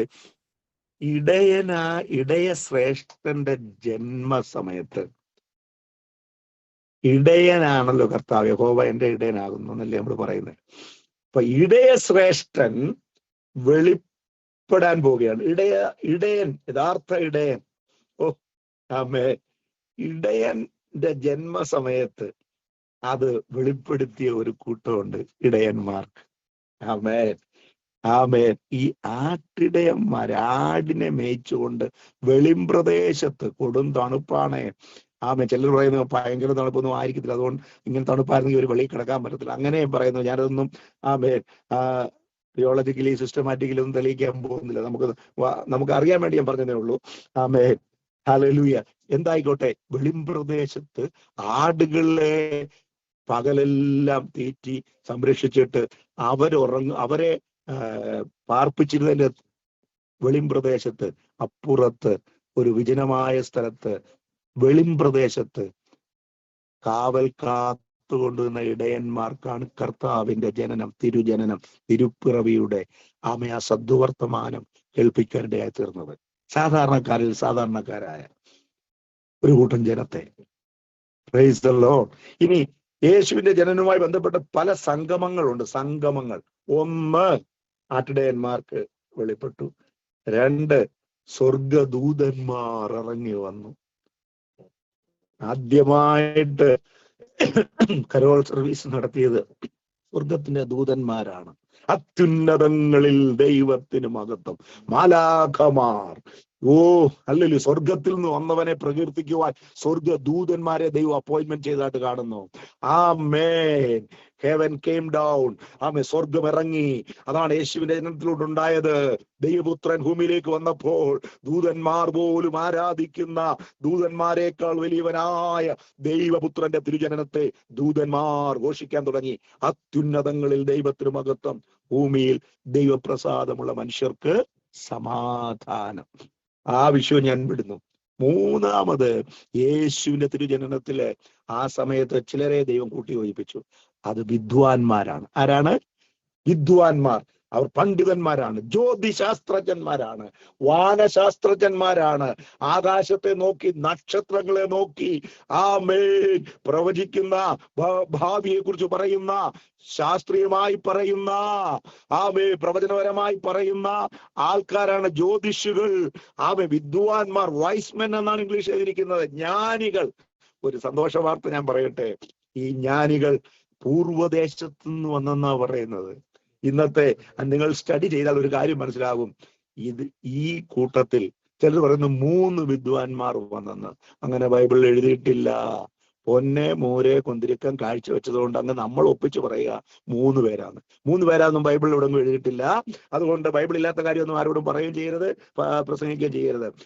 പൊന്നെ മൂരെ കുന്തിരിക്കം കൊണ്ടുവന്നു. പക്ഷേ എത്ര പേരാന്നും അവിടെയും പറഞ്ഞിട്ടില്ല. പക്ഷെ വന്ന് 3 വിദ്വാൻമാർ വന്നു. ക്ഷമിക്കണേ. അപ്പൊ ഈ വിദ്വാൻമാർ വന്നു. അതില് വേദപണ്ഡിതന്മാർ പറയുന്നത്, ചരിത്രപരമായും ഭൂമിശാസ്ത്രപരമായും പറയുന്നത്, പൂർവദേശത്തു നിന്ന് അവർ വന്നത്. അങ്ങനെയെങ്കിൽ ലേറ്റസ്റ്റ് ഏറ്റവും പുതിയതായിട്ടുള്ള തെളിവ് പറയുന്നത്, അവർ വന്നതിൽ നിന്ന് 2 പേര് ഇന്ത്യയിൽ നിന്ന് ഒരാളായിരിക്കും, മറ്റൊരാള് ചൈനയിൽ നിന്നായിരിക്കും. അത് പറയാനുള്ള ചരിത്രപരമായ തെളിവ് ആ നൂറ്റാണ്ടിൽ, ആ കാലഘട്ടത്തിൽ, പൂർവ്വകാലങ്ങളിൽ ഏറ്റവും കൂടുതൽ സ്വർണം ഉണ്ടായിരുന്ന ഒരു നാട് ഇന്ത്യയായിരുന്നു. ഏറ്റവും കൂടുതൽ തീർത്ഥാടകർ, അല്ലെങ്കിൽ ലോകത്തിന്റെ ശക്തിയായി നിന്നിരുന്ന ഒരു സാമ്രാജ്യമാണ് ഇന്ത്യ. ആർക്കും തള്ളിപ്പറയാൻ പറ്റത്തില്ല ഭാരത സംസ്കാരം. മറ്റൊന്ന് ചൈനക്കാരുടെ ഇന്ന് ഒരു കാര്യം ശ്രദ്ധിച്ച്, ലോകത്തിലെ ഏറ്റവും ഉയർന്നു നിൽക്കുന്ന 2 സാമ്രാജ്യ ശക്തികളാണ് ഇന്ത്യയും ചൈനയും. ഇത് രണ്ടും ഏഷ്യൻ രാജ്യമാണ്, പൂർവ്വദേശത്ത് നിന്ന്. അങ്ങനെയെങ്കിൽ നമ്മുടെ ഭാരതദേശത്തിന് അഭിമാനിക്കാനുണ്ട്. ആരെല്ലാം ഇവിടെ എല്ലാം എതിർത്തെന്ന് പറഞ്ഞാലും, ആരെല്ലാം ഇവിടെ എന്തെല്ലാം മതനിരോധന ബില്ല് കൊണ്ടുവന്ന് വന്നാലും, എന്തെല്ലാം എതിർപ്പുകൾ ഛത്തീസ്ഗഡിലും യുപിയിലും ജാർഖണ്ഡിലും മധ്യപ്രദേശിലും ഗുജറാത്തിലും ഒക്കെ അപ്ലൈ ചെയ്ത് വന്നാലും, ദൈവം ഇന്ത്യയെ പണ്ടേ കണ്ടിട്ടുണ്ട്, ഭാരതദേശത്തെ പണ്ടേ കണ്ടിട്ടുണ്ട്. അതിന്റെ നിവർത്തീകരണം ഞാൻ ആദ്യം പറഞ്ഞതുപോലെ, പ്രിയമുള്ള ദൈവമക്കളെ, നമ്മളെ ജീവനോടെ നിർത്തിയിരിക്കുന്നത് ഈ തലമുറയിൽ ദൈവത്തിന്റെ ഉദ്ദേശം നമുക്ക് കാണുവാൻ ദൈവം ഭാഗ്യം തരാൻ പോവുകയാണ്. കർത്താവ് വരാൻ താമസിച്ചാൽ ഇനി ലോകം മുഴുവൻ അറിയപ്പെടുന്ന ഉണർവിന്റെ രാജ്യങ്ങൾ ചൈനയും ഇന്ത്യയുമായിരിക്കും. അത് കഴിഞ്ഞിട്ട് ആഫ്രിക്ക ആയിരിക്കും. ഹല്ലേലൂയ. ചൈന, ഇന്ത്യ, ആഫ്രിക്കയില് ശക്തമായി പരിശുദ്ധാത്മാവിന്റെ ആഫ്രിക്കയിൽ ആരംഭിച്ചു കഴിഞ്ഞു. ഇനി ഇന്ത്യയിലും ചൈനയിലും ഉണർവ് പൊട്ടിപ്പുറപ്പെടാൻ ആ പ്രസവദ്വാരത്തിങ്കൽ വന്ന് നിൽക്കുക. ഞാൻ ആത്മാവിൽ പ്രവചിക്കുകയാണ്. ഇന്ത്യ ഉണർത്തപ്പെടാൻ. അതുകൊണ്ടാണ് പിശാചിന് സമയമില്ല എന്ന് മനസ്സിലായി. അവന്റെ പദ്ധതികളും തന്ത്രങ്ങളും പൊളിയാൻ പോവുക. അവന്റെ സാമ്രാജ്യം തകരാൻ പോവുക. ഇന്ത്യ ക്രിസ്തുവിൽ നിങ്ങൾ ആരാധിച്ച് ഈ സമയം നിങ്ങൾ പ്രാർത്ഥിച്ച് എന്റെ ഭാരതം യേശുവിനെ അറിയാൻ പോവുകയാണ്. എന്റെ ഭാരതദേശം എന്റെ ഇന്ത്യ യേശുവിനെ കാണാൻ പോവുകയാണ്. നമ്മുടെ ഇന്ത്യ നമ്മുടെ യേശുവിനെ അനുഭവിച്ചറിയാൻ പോവുകയാണ്.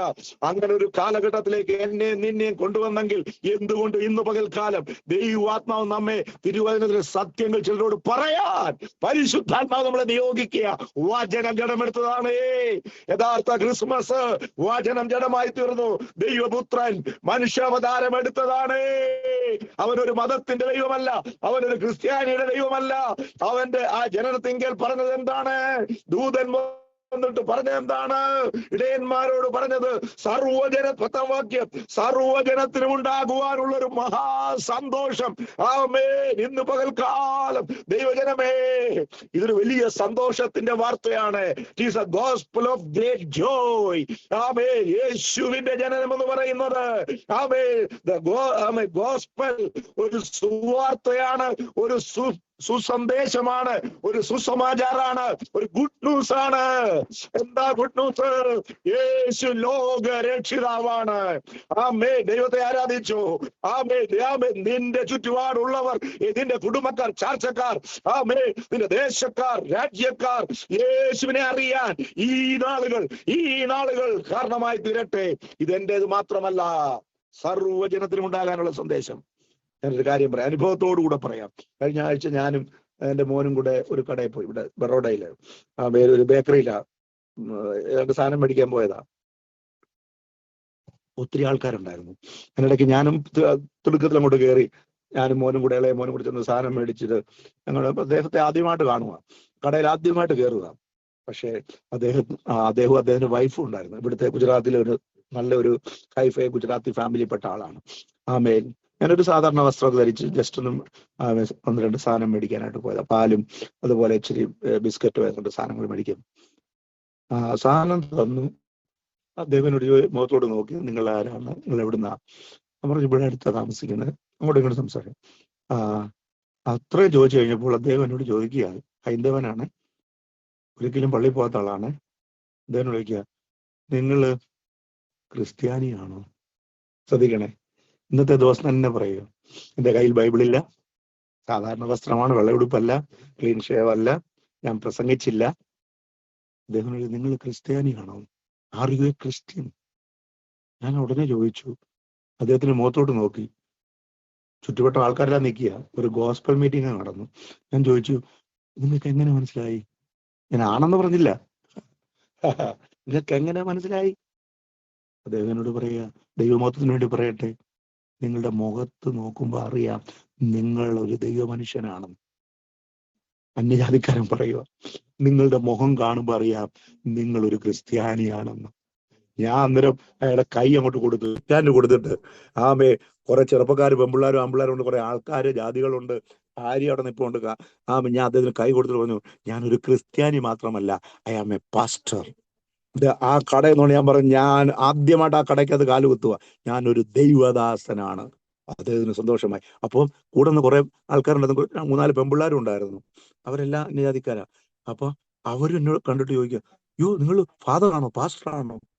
അപ്പോഴത്തേക്ക് അവിടെ ഒരു ഡിവൈൻ അന്തരീക്ഷം അങ്ങ് ക്രിയേറ്റ് ആയി. അവർക്കെല്ലാം ഭയങ്കര ബഹുമാനം. കൂടെ കടയിൽ സാധനം മേടിക്കാന്ന് പറയുന്നത് നോക്കി നിൽക്കുക. അവരും ചുരുക്കി പറഞ്ഞാൽ അത് കഴിഞ്ഞ് 2 പ്രാവശ്യം കടയിൽ പോയി. മൂത്ത മോനുമായിട്ട് കഴിഞ്ഞ ദിവസം എൻ്റെ വൈഫും മൂത്ത മോനോട് മിനിഞ്ഞാന്ന് ആ കട ചെന്നപ്പോൾ അദ്ദേഹം പറയാ, എനിക്ക് നിങ്ങളുടെ ചർച്ചിൽ വരണമെന്ന്. എൻ്റെ ജാതിക്കാരൻ പറയുക, ബ്രാഹ്മണാണ്. അദ്ദേഹം പറയാം, നമുക്ക് ചർച്ചിലോ, നമ്മൾ ചെറിയൊരു വാടകയ്ക്ക് ഒരു ഹോളിനകത്ത് നമ്മൾ ആരാധിക്കുക. മോൻ പറഞ്ഞു, പപ്പായോട് ഞാൻ പറയാം, ഇന്നലെ പകല്, മിനിഞ്ഞാന്ന് രാത്രി വീണ്ടും ഞാൻ പോയപ്പോൾ അദ്ദേഹത്തെ കണ്ടു. 2 ബോട്ടിൽ വെള്ളം, ഞങ്ങളുടെ വീട്ടിൽ വെള്ളം ഫിൽറ്റർ വെള്ളം കിട്ടുന്നില്ല, അവിടെ വെള്ളത്തിന്റെ പ്രോബ്ലം ഉണ്ടായിരുന്നു. ആ വെള്ളത്തിന്റെ ബോട്ടിൽ 10 ലിറ്ററിന് 2 ബോട്ടിൽ മേടിക്കാൻ പോയതാ. മേടിക്കുമ്പോൾ ഞാൻ പറഞ്ഞു, മോനോട് പറഞ്ഞായിരുന്നല്ലോ ഞങ്ങളുടെ ചർച്ച, ഞാൻ പറഞ്ഞു ഞാനിപ്പോൾ മധ്യപ്രദേശിൽ പോവുക. അദ്ദേഹത്തോട് കുറച്ച് നേരം വചനം പറഞ്ഞിട്ട്, പേരൊന്നും എനിക്ക് ഓർമ്മയില്ല, അദ്ദേഹത്തോട് ഞാൻ പറഞ്ഞു ഞാൻ മധ്യപ്രദേശിൽ 3 ദിവസം കഴിഞ്ഞിട്ട് ഞാൻ വരത്തുള്ളൂ, ശനിയാഴ്ച വരത്തുള്ളൂ. ഞാൻ മധ്യപ്രദേശിൽ നിന്ന് വന്നിട്ട് ഞാനും മോനും അല്ലെങ്കിൽ ഞാനും വൈഫും കൂടെ ആദ്യം നിങ്ങളുടെ വീട്ടിൽ വരാം. ഞാൻ എന്താണ് കുറെ കാര്യങ്ങൾ പറയാം, സുവിശേഷം പറയാം. അദ്ദേഹം പറഞ്ഞു വന്നാട്ട് സാറേ വന്നാട്ട് വരണം. ഞാൻ നിങ്ങളുടെ മോനോട് പറഞ്ഞു, പപ്പായോട് പറയണം നിങ്ങൾ എവിടെ ആരാധിക്കുന്ന ആ സ്ഥലം എനിക്കൂടെ വരണമെന്ന്. ആമേ. പ്രിയമുള്ളവരെ, ഞാൻ വിശ്വസിക്കുന്നു ആ മനുഷ്യൻ കഴിഞ്ഞ വർഷം 25-ാം തീയതി തൃപ്തിമാൻ വന്നെങ്കിൽ ഈ വർഷം ആ കുടുംബത്തെ, അദ്ദേഹം ഭാര്യയും മക്കളും. അപ്പം അത് കഴിഞ്ഞപ്പം ഞാൻ പറഞ്ഞു എൻ്റെ മോന് നല്ലൊരു പാട്ട് ഈ മോൻ നല്ലോണം പാട്ടൊക്കെ പാടും, ഞങ്ങൾ വീട്ടിൽ വന്ന് ക്രിസ്ത്യൻ പാട്ടുകളൊക്കെ പാടാം. അന്നേരം ഇദ്ദേഹം പറയാം എൻ്റെ മോള് നല്ലോണം മ്യൂസിക് പഠിച്ചതാ, അവള് നല്ല പാട്ടുകാരിയാ. ഞാൻ പറഞ്ഞു എന്നാ അവളെ ഞാൻ പാട്ട് പഠിപ്പിക്കാം. Praise the Lord. അവര് നീ എൻ്റെ വരവ് കാത്തിരിക്കുക. ഞാൻ പറഞ്ഞതിന്റെ കാര്യം, അസാധ്യങ്ങളുടെ പ്രതികൂലങ്ങളുടെ ലിസ്റ്റും പിക്ചറും മാത്രമേ നമ്മൾ കാണുന്നുള്ളൂ. ദൈവത്തിന്റെ ഓപ്പണിങ്സ് ഒന്ന് കണ്ടേ, ദൈവം ഒരുക്കുന്ന വഴികളൊന്ന് കണ്ടേ. ദൈവം തന്റെ ഭക്തന്മാർക്ക് വേണ്ടി വാതിലുകളെ തുറന്നിടുകയാണ്. യേശു അനേകരുടെ ഹൃദയങ്ങളിൽ ഈ ആഴ്ചക്കാലം ജനിക്കട്ടെ. ഈ കാലങ്ങളിൽ ഇന്ന് അനേക ഹൃദയങ്ങളിൽ കർത്താവ് ജനിക്കട്ടെ. ഇവിടെ എന്താ പറഞ്ഞത്? ഞാൻ പറയാൻ പോകുന്നത് യേശുവിന്റെ ജനനത്തെ കുറിച്ച് പറയുന്നത് സർവ്വലോകത്തിനും ഉണ്ടാകാനുള്ള മഹാസന്തോഷം. അപ്പൊ ഈ ഒരു ദൗത്യം നിങ്ങളെ ഏൽപ്പിക്കുക. നമ്മുടെ 4 ചുവരിനകത്ത് യേശുവിനെ ഒതുക്കരുതേ, നമ്മുടെ ഹൃദയത്തിൽ മാത്രം യേശുവിനെ ഒതുക്കരുതേ. ഈ സന്ദേശം, ഈ രക്ഷയുടെ സന്ദേശം, ഇത് സന്തോഷത്തിന്റെ വാർത്ത നമുക്ക് ചിലരോട് പറയാൻ പറ്റിയ ഏറ്റവും 25 ആകട്ടെ, 24 ആകട്ടെ, 26 ആകട്ടെ, നമുക്ക് ഡേറ്റ് ഒന്നും വിഷയമല്ല. പക്ഷെ ഒരു ഗോൾഡൻ സമയമാണ് ഈ സമയം കർത്താവിനെ ഉയർത്തുവാൻ. കഴിഞ്ഞ ദിവസം നിങ്ങൾ മീഡിയയിൽ കൂടെ കണ്ടോ, യൂട്യൂബിൽ കണ്ടോ എനിക്കറിയത്തില്ല, നാഗാലാൻഡിലെ ദൈവമക്കൾ ഇന്ത്യ കണ്ട ഏറ്റവും വലിയ ക്രിസ്തീയ ആരാധന ഈ ദിവസങ്ങളിൽ നാഗാലാൻഡിലെ ദൈവമക്കൾ ലക്ഷക്കണക്കിന് ആൾക്കാര്. അത് കണ്ട കൊതി വരിക. അവർ ലജ്ജയില്ലാതെ പരസ്യമായിട്ട് കർത്താവിനെ ആരാധിക്കുന്നു. ജാർഖണ്ഡിലെ ജനം പബ്ലിക്കായിട്ട് ഇറങ്ങി നൃത്തം ചെയ്ത് ദൈവത്തെ ആരാധിക്കുന്ന 2 ദിവസം മുമ്പ് ഞാൻ കണ്ടു. അതിൻ്റെ ഇടയ്ക്ക് കഴിഞ്ഞ 2-3 ദിവസം മുമ്പ് എല്ലാവരും പറഞ്ഞു ഇന്ത്യയിലെ ഏറ്റവും കൂടുതൽ പ്രതികൂലം നടക്കുന്നത് എവിടെയാ? ഛത്തീസ്ഗഡിലെ ലക്ഷോപലക്ഷം ദൈവമക്കൾ റോഡിൽ യേശുവിനെ സാക്ഷിക്ക് നമ്മൾ കണ്ടു. അതൊക്കെ കാണുമ്പോൾ ഇന്ത്യ ഉണർവിലേക്ക് വരികയാ ദൈവമക്കളെ. ആരെല്ലാം എതിർത്താലും പോലീസുകാരെ റോഡിൽ നിന്ന് കേൾപ്പിക്കുക, അവരുടെ പോലീസ് സ്റ്റേഷനിൽ നിന്ന് കേൾപ്പിക്കുക. ചർച്ച് പൊളിച്ചാലും കൊള്ളാം, ദൈവദാസന്മാരെ പിടിച്ച് അകത്തിട്ടാലും കൊള്ളാം. എവിടെല്ലാം ഈ തീ വീഴുന്നുവോ, എവിടെല്ലാം വിശുദ്ധന്മാർ കാലുവെക്കുന്നുവോ, എവിടെല്ലാം ദൈവജനം കടന്നു പോകുന്നു, അവിടെല്ലാം ഈ തീ ജ്വാലയായി ആളി കത്താൻ പോയി. തീ സ്വർഗത്തിൽ വന്ന പരിശുദ്ധാത്മാവിന്റെ തീയാണ്. ഇത് സുവിശേഷത്തിന്റെ തീയാണ്. ഇത് രക്ഷയുടെ സന്ദേശമാണ്. ഇത് സകല മാനവജാതിക്കുമുള്ള രക്ഷയുടെ സന്ദേശമാണ്. യേശുവിന്റെ ജനനം, യേശുവിന്റെ ജീവിതം, യേശുവിന്റെ ടീച്ചിങ്സ്, യേശുവിന്റെ ഉപദേശം സർവ്വജനത്തിനും ഉണ്ടാകുവാനുള്ള മഹാസന്തോഷമാണ്. Good news of great joy, great happiness. പ്രിയമുള്ളവരെ, നമ്മൾ ക്രിസ്തു നമ്മുടെ അകത്തുണ്ടെങ്കിൽ 2 കൊരിന്ത്യർ 5:17 നമുക്ക് കാണാപ്പാടമായിട്ട് അറിയാം. ഒരുവൻ ക്രിസ്തുവിലായാൽ പുതിയ സൃഷ്ടി. ക്രിസ്തു നമ്മുടെ അകത്തുണ്ടെങ്കിൽ നമ്മളാണ് യഥാർത്ഥ ക്രിസ്മസ് ആഘോഷിക്കുന്നവർ, നമ്മളാണ് യഥാർത്ഥ ദൈവമക്കൾ. ഒരു ദിവസമല്ല, എന്നും നമുക്ക് ക്രിസ്മസാ, എന്നും ക്രിസ്തുമസാ എന്ന്. അപ്പം ക്രിസ്മസ് ആകുമ്പോൾ ഒരു ദൂതൂടെ പറയാം. മത്തായി 2 എഴുതിയിരിക്കുന്നത് ക്രിസ്തു ഉണ്ടെങ്കിൽ എന്തുണ്ടാകും? പൂർവ്വദേശത്ത് നിന്ന് ആൾക്കാർ വന്നു, വിദ്വാൻമാർ വന്നല്ലേ, അവര് പൊന്നെ, മൂര്, കുന്തിരിക്കം എന്ന് വിശേഷ വസ്തുക്കൾ കൊണ്ടുവന്ന് കർത്താവായ യേശു കുഞ്ഞിന്റെ മുമ്പിൽ അർപ്പണം ചെയ്തു, സമർപ്പിച്ചു. അതിന്റെ അർത്ഥം, നിന്റെ കൂടെ ക്രിസ്തു ഉണ്ടെങ്കിൽ നീ ഏത് കാലിത്തൊഴുത്തിൽ കിടന്നാലും, നീ ഏത് സാധാരണ വീട്ടിൽ പാർത്താലും. ഞാൻ നിങ്ങളെ കാണി, ഞാൻ ഇന്ന് പ്രസംഗിക്കുന്ന സ്ഥലം കണ്ടോ? ഒരു സാധാരണ വീടാ, സിമന്റ് ഒരു കട്ട മാത്രം കെട്ടി, ഒരു സാധാരണ ഒരു ദേവദാസൻ. അദ്ദേഹം BA B.Edും 3 വർഷം തിയോളജിക്കൽ പഠിക്കുകയും ചെയ്ത, അതോടൊപ്പം ഞങ്ങളുടെ കൂടെ 3 വർഷം PTH പഠിക്കുന്നു. താൻ BA ഫസ്റ്റ് ക്ലാസ്സിൽ പാസ്സായതാണ്. B.Ed കഴിഞ്ഞതാ, ഇപ്പൊ MA കംപ്ലീറ്റ് ചെയ്തു. ഈ ഞാൻ ഇരിക്കുന്ന നിലേഷ് പാസ്റ്റർ, ഹല്ലേലൂയ, എന്നിട്ട് ലോകപ്രകാരം ജോലിയൊക്കെ ചെയ്യാം, അതെല്ലാം വിട്ടിട്ട് ഞാൻ 2012 സ്നാനപ്പെടുത്തിയ ഒരാളാണ്, pastor Nilesh. Praise the Lord. ഇനി ഇദ്ദേഹത്തെ ഞാൻ 2 പ്രാവശ്യം കേരളത്തിൽ കൊണ്ടുവന്നു. ഇനി വരുമ്പോ ബീന സിസ്റ്ററിന്റെ അവിടെയും നിങ്ങളുടെ ചിലരുടെ അടുത്തേക്ക് കൊണ്ടുവരാം. ആമേ കുടുംബമായിട്ട് ഇതിന്റെ വൈഫ് മുക്കിലി. ആമേൻ. 2 മക്കളുണ്ട്. അവരുടെയൊക്കെ പേര് ഞങ്ങൾ തന്നെ സെലക്ട് ചെയ്ത്, ജോണും ജോവാനും, ഒരു ആൺകൊച്ചും ഒരു പെൺകൊച്ചും. ആമേനി ഇവരെല്ലാം ഹൈന്ദവരായിരുന്നു. ഇവരെല്ലാം ആമേ വിഗ്രഹാരാധനക്കാരായിരുന്നു. ആമേ ഇദ്ദേഹത്തിന്റെ സാക്ഷി 2012 ഇതുപോലൊരു കൺവെൻഷൻ ഞാൻ മധ്യപ്രദേശിൽ വന്നപ്പോൾ ദൈവമതത്തിന് വേണ്ടി പറയട്ടെ, അനുഭവിച്ചിട്ട് പറയട്ടെ. ആമേ 3 ദിവസം പ്രസംഗിച്ചു. അന്ന് എൻ്റെ വൈഫ് 3 കുഞ്ഞുങ്ങൾ, ഞങ്ങൾ എല്ലാവരും ഉണ്ടായിരുന്നു ഈ ഗ്രാമത്തില്. ആമേ അപ്പൊ പ്രസംഗം കഴിഞ്ഞിട്ട് 2-ാം ദിവസം ഞാൻ സ്നാനത്തെക്കുറിച്ച് പഠിപ്പിച്ചു. രക്ഷയെക്കുറിച്ച് ആദ്യത്തെ ദിവസം പറഞ്ഞു, 2-ാം ദിവസം സ്നാനത്തെക്കുറിച്ച് ആഴമായി പഠിപ്പിച്ചു. ആമേ 5-6 മണിക്കൂർ ആമേ പഠിപ്പിച്ചു കഴിഞ്ഞപ്പോൾ സ്നാനപ്പെടാൻ താല്പര്യമുള്ളവരെ എല്ലാം കൂടെ വേറൊരു മുറിയിലേക്ക് കൊണ്ടുപോയി. അപ്പോൾ ഏകദേശം 100-ലധികം 120ഓളം ആമേ ആൾക്കാർ സ്നാനപ്പെടുവാൻ സമർപ്പിച്ചു. ആമേ ഒരു ഭാഗത്ത് ആരാധന നടക്കുമ്പോൾ ഞാൻ ഈ 120 പേരെ വേറൊരു മുറിക്കകത്ത് കൊണ്ടുപോയി അവരെ വചനം പഠിപ്പിച്ചു. ഞാൻ ഹിന്ദിയിൽ പറഞ്ഞു, ആ ദേവദാസന്മാര് ട്രാൻസ്ലേറ്റ് ചെയ്തു. ആമേ എന്നിട്ട് ഞായറാഴ്ച ദിവസം രാവിലെ, അതോ ശനിയാഴ്ച വൈകിട്ടാ തോന്നുന്നു, ആമേൻ അവരെ സ്നാനപ്പെടുവാൻ നദിയിലേക്ക് കൊണ്ടുപോയി. അപ്പം കൊണ്ടുപോയപ്പോൾ 100 ചില്ലുവാനും ആൾക്കാരുണ്ട്. അപ്പൊ ഞാൻ നോക്കിയപ്പോ എല്ലാവരും എഴുത്തും വായന അറിയാത്തവരാ, സാധാരണക്കാരാ. തമ്മിഭേദം തൊമ്മെന്ന് പറഞ്ഞുകൊണ്ട് ഞാൻ 2 ചെറുപ്പക്കാരെ കണ്ടു. അപ്പം ഒരാളെ 2 പേരെയും വിളിച്ചു, ഇങ്ങോട്ട് വരാൻ പറഞ്ഞു. ഒരു ബുക്കും പേപ്പറും എടുത്തുകൊണ്ട് വരാൻ പറഞ്ഞു. ഇതിനറിയാമോ, അവര് സമർപ്പിച്ചൊന്നുമില്ല, അവർ സ്നാനപ്പെടാൻ തീരുമാനിച്ചുമില്ല, അവരവിടെ ചുമ്മാ കേട്ടോണ്ടിരിക്കുകയായിരുന്നു. ഞാൻ അവരോട് പറഞ്ഞു, നിങ്ങൾ ഈ സ്നാനപ്പെടുന്നവരുടെ പേര്, എനിക്ക് വീട്ടിൽ പോയി പ്രാർത്ഥിക്കാനാ, പേര് എഴുതാൻ. ഒരാളോട് പറഞ്ഞു സഹോദരിമാരുടെ എല്ലാം പേര് എഴുതും. എന്നിട്ട് വേറൊരാൾ ബുക്ക് കൊടുത്ത് പറഞ്ഞു, നീ സഹോദരന്മാരുടെ എല്ലാം പേര് എഴുതാൻ പറഞ്ഞു. ഈ 2 ചെറുപ്പക്കാരെ കണ്ടപ്പോൾ പരിശുദ്ധാത്മാവ് എന്നോട് പറഞ്ഞു ഇവരോട് ഇത് എഴുതാൻ പറഞ്ഞു. അവരെഴുതാൻ പറഞ്ഞതാ. അവരെഴുതി. എന്നിട്ട് ഇവരും സ്നാനത്തിലേക്ക് നടന്ന് നദിയിലേക്ക് എന്നിട്ട് എല്ലാവരും നിരനിരയായിട്ട് റാലിയായിട്ട് പോലെ ഞങ്ങൾ പോയത്. എന്തോ ആഘോഷം, സന്തോഷമായെന്നറിയോ. നദി ചെന്ന് ഭയങ്കര തണുത്ത വെള്ളമാ. എന്നാലും ഇത്രയും പേരെ ഓരോരുത്തരെയും കുറിച്ചും വചനം പറഞ്ഞ് സ്നാനപ്പെടുത്താൻ നമുക്ക് 5 മിനിറ്റ് വെച്ച് എടുത്തോ. നമുക്ക് ഈ 100 ചില്ലുവാനും ആൾക്കാർ സ്നാനപ്പെടുത്ത എത്ര മണിക്കൂർ എടുത്തെന്നറിയാവും.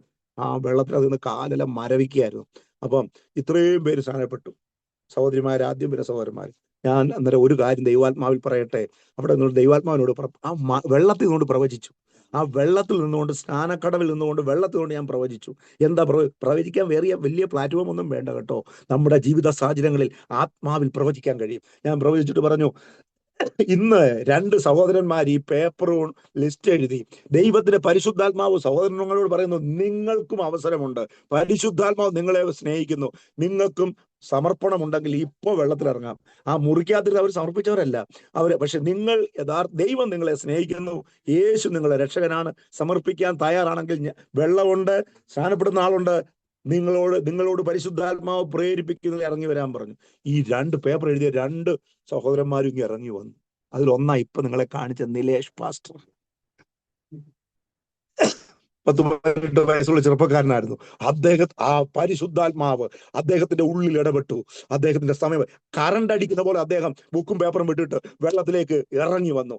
അന്ന് അദ്ദേഹത്തെ 2012 ഏപ്രിൽ മാസം 26-ാം തീയതി തോന്നുന്നു. ഏപ്രിൽ മാസം 26-ാം തീയതി ആ നിലേഷ് പാസ്റ്റർ മനുഷ്യനെ ഞാൻ നിലേഷ് സസ്തി സഹോദരനെ അവിടെ സ്നാനപ്പെടുത്തി. മറ്റൊരാളുണ്ടായിരുന്നു ദിനേശ്. അദ്ദേഹവും എൻ്റെ 2-3 പ്രാവശ്യം കേരളത്തിൽ വന്നു. അദ്ദേഹം ഇപ്പൊ ഇൻഡോറിലെ പാസ്റ്ററാണ്. അദ്ദേഹത്തിന് ഒരു കസിനായിരുന്നു. ഇവർ 2 പേരും ഇച്ചിരി വിദ്യാഭ്യാസമുള്ള പിള്ളേരായിരുന്നു. അതുകൊണ്ട് അവരെ കൊണ്ട് എഴുതിപ്പിച്ചു. അവർ ഹിന്ദുക്കളായിരുന്നു. പക്ഷെ എഴുതിയവരെ തമ്പുരാൻ ജീവന്റെ പുസ്തകത്തിലേക്ക് അങ്ങ് എഴുതി ചേർത്തു. ഇന്ന് ഈ നിലേഷ് 3 സ്ഥലത്ത് പാസ്റ്ററാണ്. ആ മേൻ റൂപാല. ഇന്ന് അദ്ദേഹത്തിന്റെ മുറി ഇരുന്നോട് ഞാൻ ആരാധിക്കുന്നത്. ആ മഹിമ, കർത്താവിന്റെ മഹിമ കണ്ട സാക്ഷികളാക്ക് ദൈവമക്കളെ. എന്തെങ്കിലും പാടിയിട്ടോ എന്തെങ്കിലും പ്രസംഗിച്ചിട്ടോ കാര്യമില്ല. നിന്റെ ജീവിതം ഒരു സാക്ഷ്യമായി മാറട്ടെ. നിന്നിലൂടെ ജാതീയ കോട്ടകൾ തകരപ്പെടട്ടെ. നിന്നിലൂടെ പൈശാചിക മണ്ഡലങ്ങൾ. ഇന്ന് ആ നിലേഷ് പാസ്റ്ററിന്റെ കുടുംബത്തിലുള്ള എല്ലാം വിശ്വാസികളാണ്. ആമേൻ, ഹല്ലേലൂയ. ആമേൻ. വെള്ളിയും ശനിയും ഞായറും 3 ഗ്രാമങ്ങളിൽ 40, 50, 60 പേര് വിശ്വാസികളെ കൊണ്ട് ദൈവത്തെ ആരാധിക്കുന്നു. എന്റെ വൈഫ് ഇപ്പോൾ കണ്ട മുഖ്ലീബനും അന്യജാതിക്കാരിയായിരുന്നു. അവരെ വിശ്വാസത്തിലേക്ക് കൊണ്ടുവരാൻ ദൈവമിടയാക്കി. ഞാൻ പറയട്ടെ, കർത്താവിന് കഴിയാത്തതൊന്നുമില്ല. ഓ ഹല്ലേലൂയ. ചില ജാതീയ കോട്ടകൾ ഈ ദിവസങ്ങൾ തകരപ്പെടട്ടെ. ചില പൈശാചികൻ പിടിച്ചു വച്ചിരുന്ന ചില മേഖലകളിൽ ദൈവത്തിന്റെ ആത്മാവ് ഇറങ്ങി വന്ന് കെട്ടുകളെ അഴിക്കട്ടെ, രോഗബന്ധനങ്ങളെ അഴിക്കട്ടെ, ജാതീയ കോട്ടകൾ തകരപ്പെടട്ടെ. ഈ രക്ഷയുടെ സന്ദേശം സർവ്വലോകത്തിനുമുള്ള മഹാ സന്തോഷമാണ്. അതുകൊണ്ടാണ് മർക്കോസ് 16:15 യേശു പറഞ്ഞത്. നീ വായിക്കുന്ന സമയത്തോടെ ഞാൻ പറയാം. മർക്കോസ് 16:15 യേശു സ്വർഗാരോഹണം ചെയ്യുന്നതിന് മുമ്പ് തന്റെ അരുമശിഷ്യന്മാരെ വിളിച്ചിട്ട് പറഞ്ഞു, ആമേൻ, നിങ്ങൾ ഭൂലോകം എങ്ങും പോയി സകല സൃഷ്ടികളോട്, കേൾക്കണേ, സകല സൃഷ്ടികളോടും സുവിശേഷം അറിയിക്കും. ഞങ്ങൾ താമസിക്കുന്ന വീടിന്റെ തൊട്ടടുത്ത് മെത്തഡിസ്റ്റുകാരാണ് താമസിക്കുന്നത്. അവരുടെ മോടെ കല്യാണമായിരുന്നു കഴിഞ്ഞ ആഴ്ച. തൊട്ടടുത്ത വീട്ടിൽ വാടകയ്ക്ക് ഇതാൻ താമസിക്കുക. അവിടെ അടുത്തുള്ള മറ്റുള്ള ആൾക്കാരെ എല്ലാം വിളിച്ചു, എന്നെയും എൻ്റെ കുടുംബത്തെയും വിളിച്ചില്ല. ഞങ്ങൾ തമ്മിൽ ഒരു വഴക്കും ഒരു പ്രശ്നവുമില്ല. രണ്ടാമത്, അവര് ക്രിസ്മസ് ആഘോഷിക്കുന്ന അവരുടെ ആൾക്കാരെ വിളിച്ച് അവരുടെ പള്ളിയിലെ അവരുടെ ആൾക്കാരെ അവർ കരോൾ നടത്തുന്നു, അവരുടെ ആൾക്കാർ കേക്ക് തിന്നുന്നു, നല്ല ആഹാരം കഴിക്കുന്നു. അവരുടെ മെത്തഡിസ്റ്റുകാരുടെ ഇടയില്, മർത്തോമക്കാരുടെ ഇടയില്, ഓർത്തഡോക്സുകാരുടെ വീടുകളില്, സി എസ് ഐക്കാർ. ഇതാണോ ക്രിസ്മസ്? ഇതാണോ ക്രിസ്മസ്? നിങ്ങള് മറ്റുള്ളവരോട് പോയി ഇതുവരെ യേശുവിനെ അറിയാത്ത ഒരു പാപിയോട്, അല്ലെങ്കിൽ ഒരു ദുഃഖവും ദുരിതവും അനുഭവിക്കുന്ന ഒരു വ്യക്തിയോട് രക്ഷകനെ കുറിച്ചുള്ള ഒരു സന്ദേശം, യേശു നിങ്ങളെ സ്നേഹിക്കുന്നു, യേശു നിങ്ങളെ രക്ഷിക്കുന്നു, ആമേൻ എന്ന് പറയാൻ കഴിഞ്ഞില്ലെങ്കിൽ വാട്ട് ഈസ് ക്രിസ്മസ്? എന്താണ് ക്രിസ്മസ്? ആമേൻ, ഈ പ്രകാശം നമ്മിലുള്ള പ്രകാശം ഇരുട്ടിൽ ശോഭിക്കട്ടെ, ജാതികൾ ക്രിസ്തുവിനെ അറിയട്ടെ. ഹല്ലേലൂയ. ഞാൻ ഇന്നത്തെ ക്രൈസ്തവ സഭയുടെ പോഷത്തരങ്ങൾ കണ്ടിട്ട് ദുഃഖം തോന്നുക. ഹല്ലേലൂയ. നമ്മിൽ ഒതുങ്ങുക. സ്നേഹിക്കുന്നവരെ സ്നേഹിക്കുക. തരുന്നവരെ അധികം സ്നേഹിക്കുക. ഇതല്ല ക്രിസ്ത്യാനിറ്റി. ശത്രുവിനെ സ്നേഹിക്കാൻ. ഹല്ലേലൂയ. യേശുവിനെ അറിയാത്തവനോട് യേശുവിന്റെ സദ്വർത്തമാനം അറിയിപ്പാൻ നമ്മൾ തയ്യാറാകണം. Praise the Lord.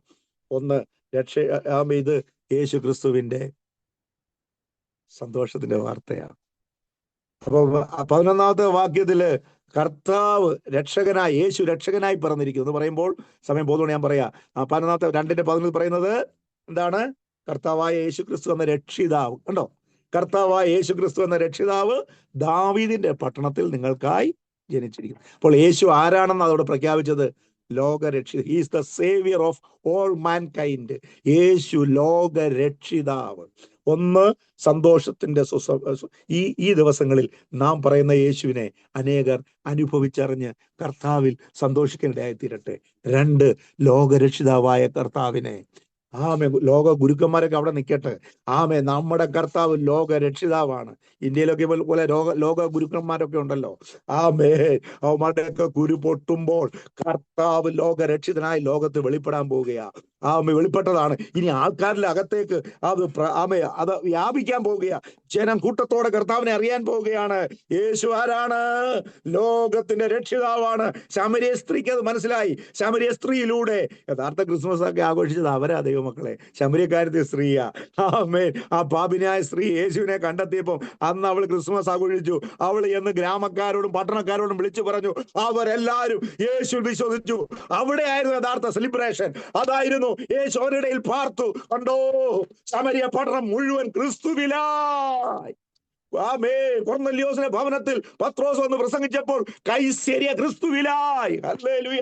ഫിലിപ്പ് പോയി പ്രസംഗിച്ചപ്പോൾ ശമരിയ പട്ടണത്തിൽ ദൈവാത്മാൻ പത്രോസ് എന്നപ്പോൾ അപ്പോസ്തലന്മാർ ചെന്നപ്പോൾ അവിടെ വലിയ ഉണർവുണ്ടായി. ഹല്ലേലൂയ. ദമസ്കോസിന്റെ പടിവാതിക്കൽ പൗലോസിനൊരു ക്രിസ്മസ് എക്സ്പീരിയൻസ് ഉണ്ടായി. കർത്താവ് അവനെ കണ്ടുമുട്ടി. പൗലോസിന്റെ ജീവിതം മാറ്റം വന്നു.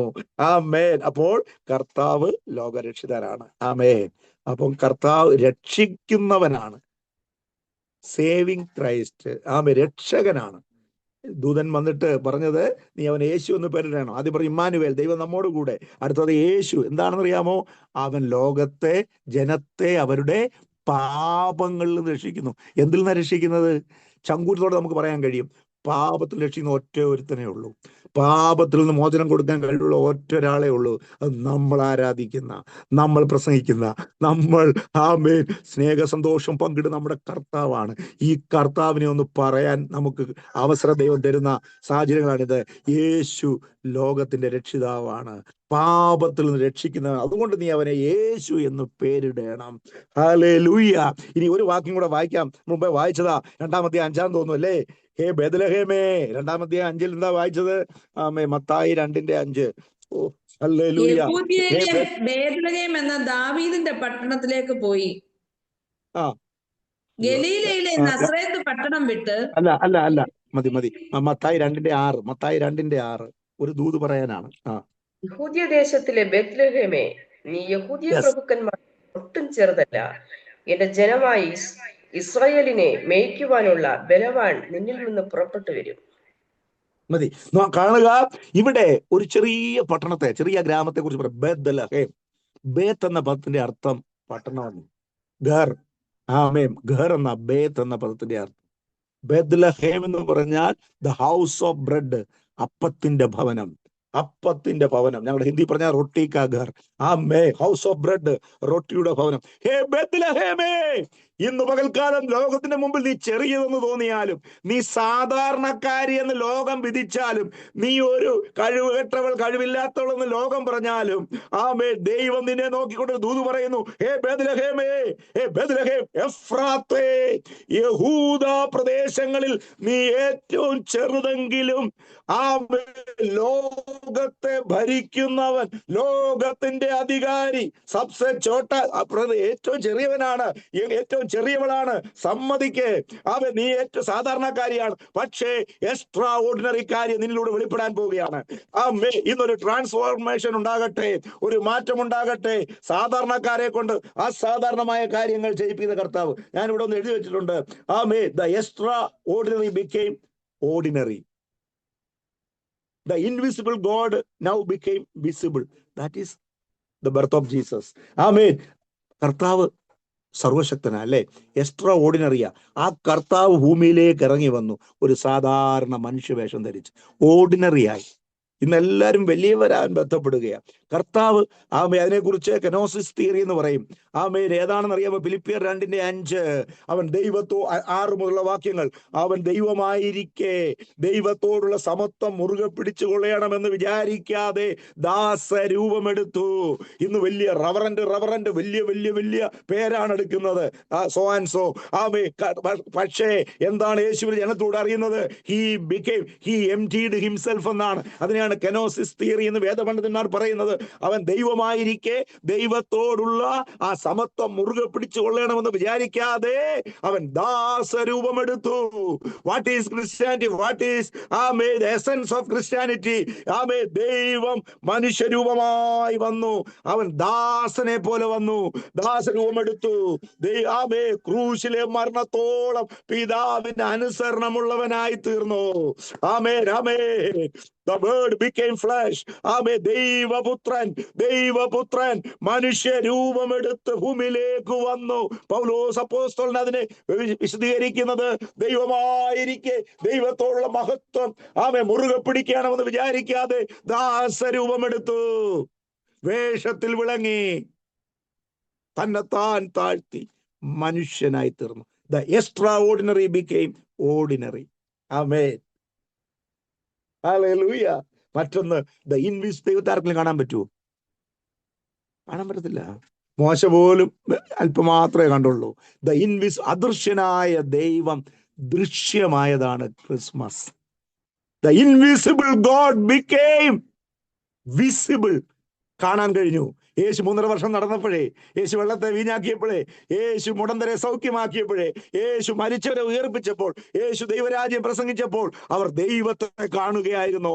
കാണാൻ കഴിയാത്ത ദൈവത്തെ അബ്രഹാമിനും മോശയ്ക്കും ഏലിയാവിനും പഴയ വിശുദ്ധന്മാർക്ക് അനുഭവിച്ചറിയാൻ കഴിയാത്ത യേശുവിനെ അന്നത്തെ സാധാരണക്കാരിൽ സാധാരണക്കാരായ 12 ശിഷ്യന്മാർക്കും ആ പുരുഷാരവും ഗലീലയിലും ബേത്ലഹേമിലും നാസ്രയത്തിലും ഒക്കെ ഉള്ള കഫർന്നഹൂമിലുള്ള ജനം അദൃശ്യനായ ദൈവത്തെ ദൃശ്യമായി കാണുകയായിരുന്നു. യോഹന്നാന്റെ ഭാഷയിൽ പറഞ്ഞാൽ, സ്നേഹത്തിന്റെ അപ്പോസ്തലനായ യോഹന്നാന്റെ ഭാഷയിൽ പറഞ്ഞാൽ, ഞങ്ങൾ കണ്ടതും ഞങ്ങൾ തൊട്ടതും ഞങ്ങൾ അനുഭവിച്ചതും ആ യേശു. ഹല്ലേലൂയ. ആരാന്റെ മുള്ളി എന്ന് പറയുന്ന പോലെ ആരാന്റെ യേശുവിനെ വേണ്ട. ഞാൻ അനുഭവിക്കുന്ന യേശു, എന്റെ യേശു, എന്നെ വിടുവിച്ച യേശു, ഞാൻ അനുഭവിച്ചറിയുന്ന യേശു. ആ യേശുവിനെ കുറിച്ച് എഴുതുവാൻ, ആ യേശുവിനെ കുറിച്ച് പാടുവാൻ, ആ യേശുവിനെ പ്രസംഗിപ്പാൻ ഈ ദിവസങ്ങളിൽ ദൈവം നമുക്ക് മുഖാന്തരം ഒരുക്കട്ടെ. ഹല്ലേലൂയ. കണ്ടോ, എത്ര ശ്രേഷ്ഠമായ കാര്യമാ അവരനുഭവിച്ചറിഞ്ഞു. അപ്പോൾ അദൃശ്യനായ ദൈവം ദൃശ്യമായതാണ് യേശുവിന്റെ ജനനം. ഞാൻ ചുമ്മാ പ്രസംഗം കേട്ടുകൊണ്ടിരിക്കുന്നത് ആഴമേറിയ കാര്യങ്ങളാണ്. The invisible God now became visible. അത് തെളിവുണ്ടോ ദൈവം ഇൻവിസിബിൾ ആണെന്നുള്ളത്? കൊലോസ്യർ 1:15 വേഗം ഒന്ന് വായിച്ചാട്ടെ. കൊലോഷ്യൻസ് 1:15. യേശു ആരാണെന്ന് പൗലോസ് അവിടെ കൊലോസ്യ സഭയ്ക്ക് വെളിപ്പെടുത്തുന്നു. കൊലോഷ്യൻസ് 1:15, 1:15. അവൻ അദൃശ്യനായ ദൈവത്തിന്റെ പ്രതിമയും സർവസൃഷ്ടിക്കും ആദിജാതനുമാകുന്നു. മതി. അവൻ അദൃശ്യനായ ദൈവത്തിന്റെ പ്രതിമ.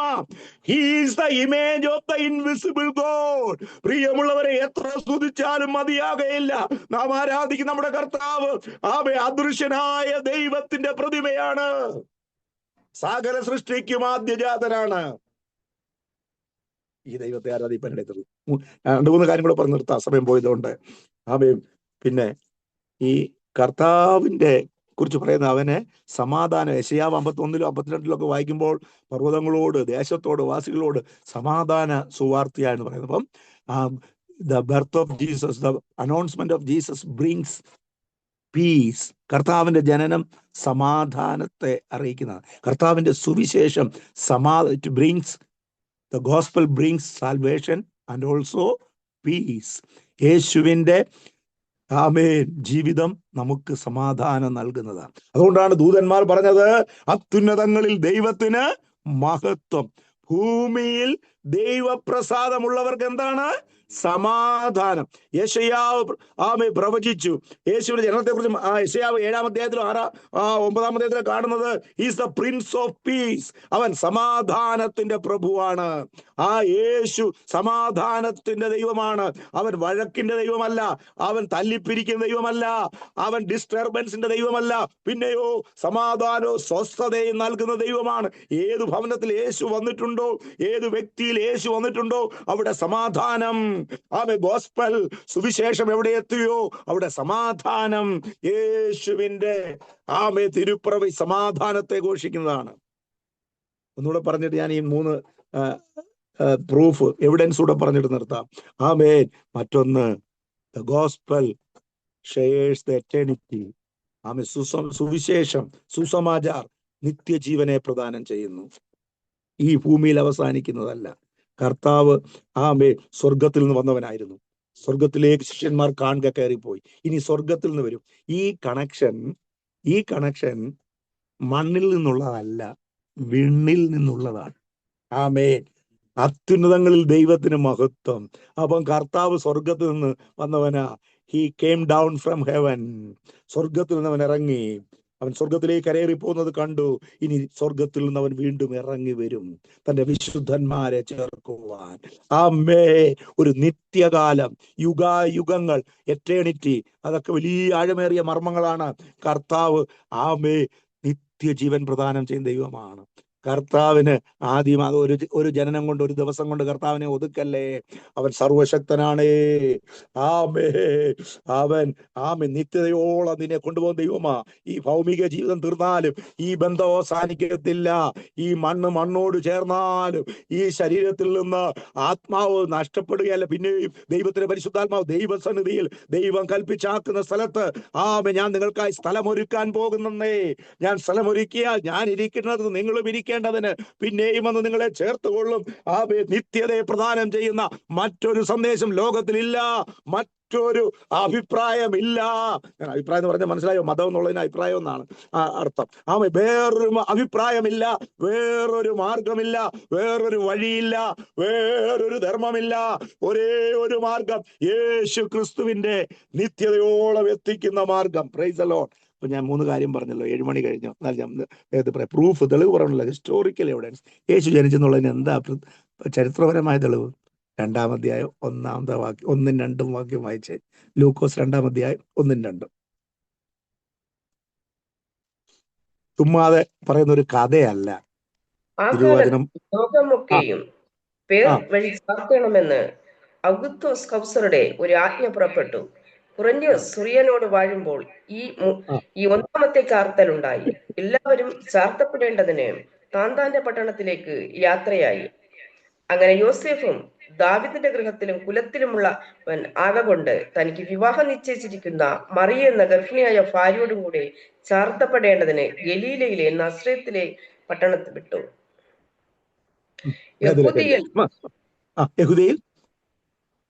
യഹൂദിയിൽ ബത്ലഹേം എന്ന ദാവീദിന്റെ പട്ടണത്തിലേക്ക് പോയി. മതി. ഇവിടെ എന്തായി?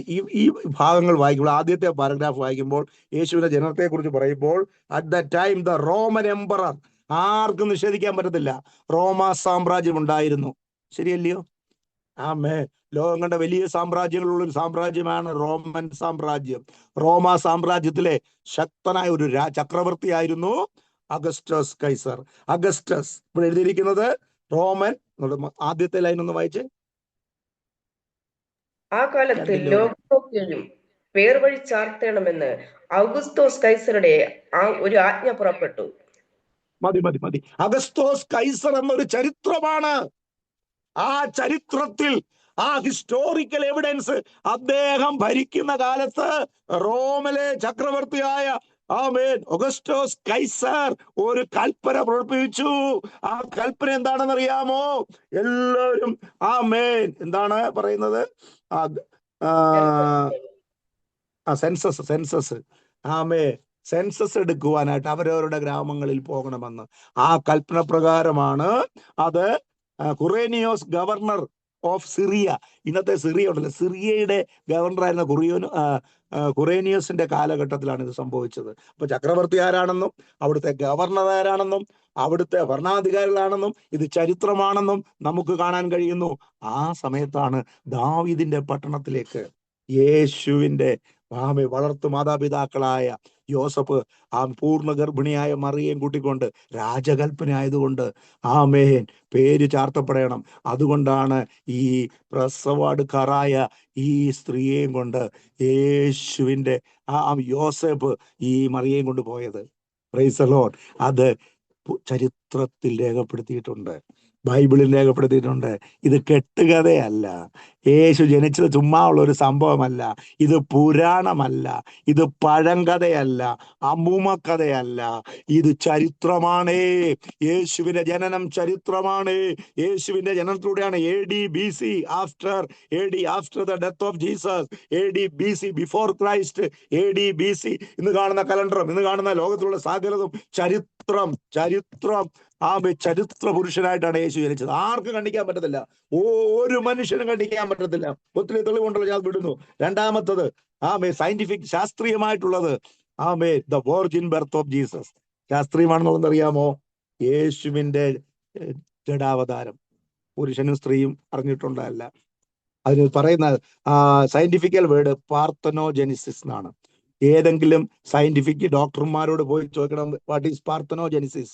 പാർത്തനോജെനിസിസ് എന്ന് പറഞ്ഞാൽ യേശുവിന്റെ വെർജിൻ ബർത്ത് ഓഫ് ജീസസ്. ഹല്ലേലൂയ. പുരുഷനാലല്ല ഉണ്ടായത്, സ്ത്രീയുടെ ഇഷ്ടത്താലല്ല, ദൈവത്തിന്റെ പരിശുദ്ധാത്മാവിനാൽ. ഒരു ഡോക്ടർമാർക്കും ശാസ്ത്രീയമായി തെളിയിക്കാൻ കഴിയാത്ത വിധത്തിലാണ് യേശുവിന്റെ ജനനം. അത് വിശുദ്ധമായതാണ്, പരിശുദ്ധാത്മാവിലാണ്. ദ വെർജിൻ ബർത്ത് എന്നാ പറയുന്നത്. കന്യക ഗർഭിണിയായി. ഇത് ലോകത്തിലെ ശാസ്ത്രങ്ങൾക്ക് മുകളിലാണ്. ഏത് വലിയ ശാസ്ത്രജ്ഞനും ചിന്തിക്കുന്നതിന്റെ മുകളിലാണ് കന്യക ഗർഭിണിയായി. നെറ്റിയിലൊക്കെ തിലകം ചാർത്തി ആരെങ്കിലുമൊക്കെ എന്തെങ്കിലും പറഞ്ഞുകൊണ്ട് ആരെങ്കിലും അട്ടഹസിച്ച് പരിഹസിച്ചുകൊണ്ട് ചരിത്രം ഇല്ലാതാകുന്നില്ല. സയന്റിഫിക്കായി തെളിയിക്കപ്പെട്ട ഒരു കാര്യമാണ് യേശു ദൈവപുത്രനായി ഭൂമിയിൽ ജനിച്ചത് പരിശുദ്ധാത്മാവിലാണെന്ന്. ആമേൻ. മൂന്നാമത്തെ നമുക്ക് 2 വാക്യം വായിക്കണം. The documental evidence, scripture evidence. സങ്കീർത്തനം 40:6-7 വേഗം എടുക്കാം. Psalms chapter 40:6-7. കർത്താവ് പറയുക, ഇതാ ഞാൻ വരുന്നു, പുസ്തക ചുരുളിൽ എന്നെ കുറിച്ച് എഴുതിയിരിക്കുന്നു. അതാണ് ഡോക്യുമെന്റൽ തെളിവ്. ആമേൻ. വായിച്ചാട്ടെ. ഹനനയാഗവും ഭോജനയാഗവും നീ ഇച്ഛിച്ചില്ല. നീ ചെവികളെ എനിക്ക് തുളച്ചിരിക്കുന്നു. ഹോമയാഗവും പാപയാഗവും നീ ചോദിച്ചില്ല. അടുത്തത്. അപ്പോൾ ഞാൻ പറഞ്ഞു, ഇതാ ഞാൻ വരുന്നു, പുസ്തക ചുരുളിൽ എന്നെ കുറിച്ച് എഴുതിയിരിക്കുന്നു. എന്റെ ദൈവമേ, നിന്റെ ഇഷ്ടം ചെയ്യുവാൻ ഞാൻ പ്രിയം. ആണോ? അപ്പോൾ കർത്താവ് പറഞ്ഞത് എന്താണെന്ന് അറിയാമോ? ഇതൊരു പ്രവചനമാണ്. യേശുവിന്റെ ജനനത്തിന് 1000 വർഷങ്ങൾക്ക് മുമ്പേ പ്രവചിച്ചതാണ്. അപ്പോൾ അവൻ, ഇതാ ഞാൻ വരുന്നു. ദൈവം നേരത്തെ പറഞ്ഞു ഞാൻ വരുമെന്ന്. ഉൽപ്പത്തി നോക്കിയാൽ സ്ത്രീയുടെ സന്തതി സർപ്പത്തിന്റെ തല തകർക്കുമെന്ന് എഴുതിയിരുന്നു. ഏറ്റവും പ്രോട്ടോ ഇവാഞ്ചലിസം, സുവിശേഷം പ്രസംഗിക്കുന്നതിന് മുമ്പുള്ള പ്രോട്ടോ ഇവാഞ്ചലിസം എന്ന് പറഞ്ഞാൽ എന്താണ്? സുവിശേഷം യോഹന്നാസ്നാപകനും യേശു ഒക്കെ പ്രസംഗിക്കുന്നതിന് മുമ്പേ ഒരു സുവിശേഷം ഉണ്ടായിരുന്നതാണ്. ഉൽപ്പത്തി 3:15. ആമേൻ. സ്ത്രീയുടെ സന്തതി സർപ്പത്തിന്റെ തല തകർക്കുമെന്ന്. ആമേൻ. പുരുഷന്റെ ഇഷ്ടത്താൽ അല്ലാതെ വന്ന യേശുവിനെയാണ് സ്ത്രീയുടെ സന്തതി എന്ന് പറയുന്നത്. ആമേൻ. അവിടെ മുതൽ തുടങ്ങി പുസ്തക ചുരുളിൽ പ്രവചന ദൂതുകൾ യേശുവിനെ കുറിച്ച്.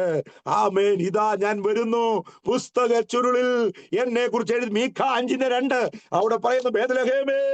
അവിടെ മീഖ പ്രവാചകൻ BC 8-ാം നൂറ്റാണ്ടിൽ യേശുവിന് 800 വർഷങ്ങൾക്ക് മുമ്പ് മീഖ പ്രവാചകൻ പ്രവചിച്ചു പറഞ്ഞു. എന്താണ്? ഹേ ബേത്ലഹേം എഫ്രാത്തേ, നീ ചെറിയ പട്ടണമാണെങ്കിലും നിന്നിൽ നിന്ന് ലോകരക്ഷിതാവ് പിറക്കാൻ പോകുന്നു. അപ്പോൾ ബേത്ലഹേം, യേശു ജനിച്ചതുകൂടെ ഇന്ന് നോക്കുക, ലോകത്തിലെ എല്ലാ രാജ്യങ്ങളും ഘോഷിക്കുന്ന ഒരു പദപ്രയോഗമാണ് ബേത്ലഹേം. എന്തുകൊണ്ട്? യേശു അവിടെ പിറന്നതുകൊണ്ട്. എങ്കിൽ പ്രിയ ദൈവമേ, നമ്മിൽ യേശു ജനിച്ചെങ്കിൽ ഇനി നമ്മൾ യേശുവിന്റെ കഴുതകളായി, യേശുവിന്റെ വാഹനമായി നമ്മിലൂടെ ലോകം ദൈവപുത്രനെ അറിയാനിടയായി തീരട്ടെ. ദൈവരാജ്യം നമ്മിലൂടെ വെളിപ്പെടട്ടെ. ബേത്ലഹേം പോലെ, ബഥാന്യ പോലെ നമ്മിൽ ക്രിസ്തു ഉള്ളത് കൊണ്ട് ക്രിസ്തുവിന്റെ സാക്ഷികളായി തീരുവാൻ ദൈവാത്മാവ് നമ്മെ ഉപദേശിക്കുകയാണ്. എബ്രായർ 9:12. എബ്രായർ 9:12. ഞാൻ സമയം പോയി നിർത്തുന്നു. എങ്കിലും ഒരാൾ ഗലാത്യർ 4:19 ഇത് വായിക്കുന്നത് തെളിവിന് വേണ്ടിയാണ്. ആമേൻ. എബ്രായർ 9:12, ഗലാത്യർ 4:19 വായിച്ചു നിർത്താം. ആത്മാക്കളുടെയും പശുക്കിടാങ്ങളുടെയും രക്തത്താലല്ല, സ്വന്തം രക്തത്താൽ തന്നെ ഒരിക്കലായിട്ട് വിശുദ്ധ മന്ദിരത്തിൽ പ്രവേശിച്ച് എന്നേക്കുമായുള്ളൊരു വീണ്ടെടുപ്പ് സാധിപ്പിച്ചു. ആമേൻ. ആമേൻ. അടുത്തത് ഗലാത്യർ 4:19.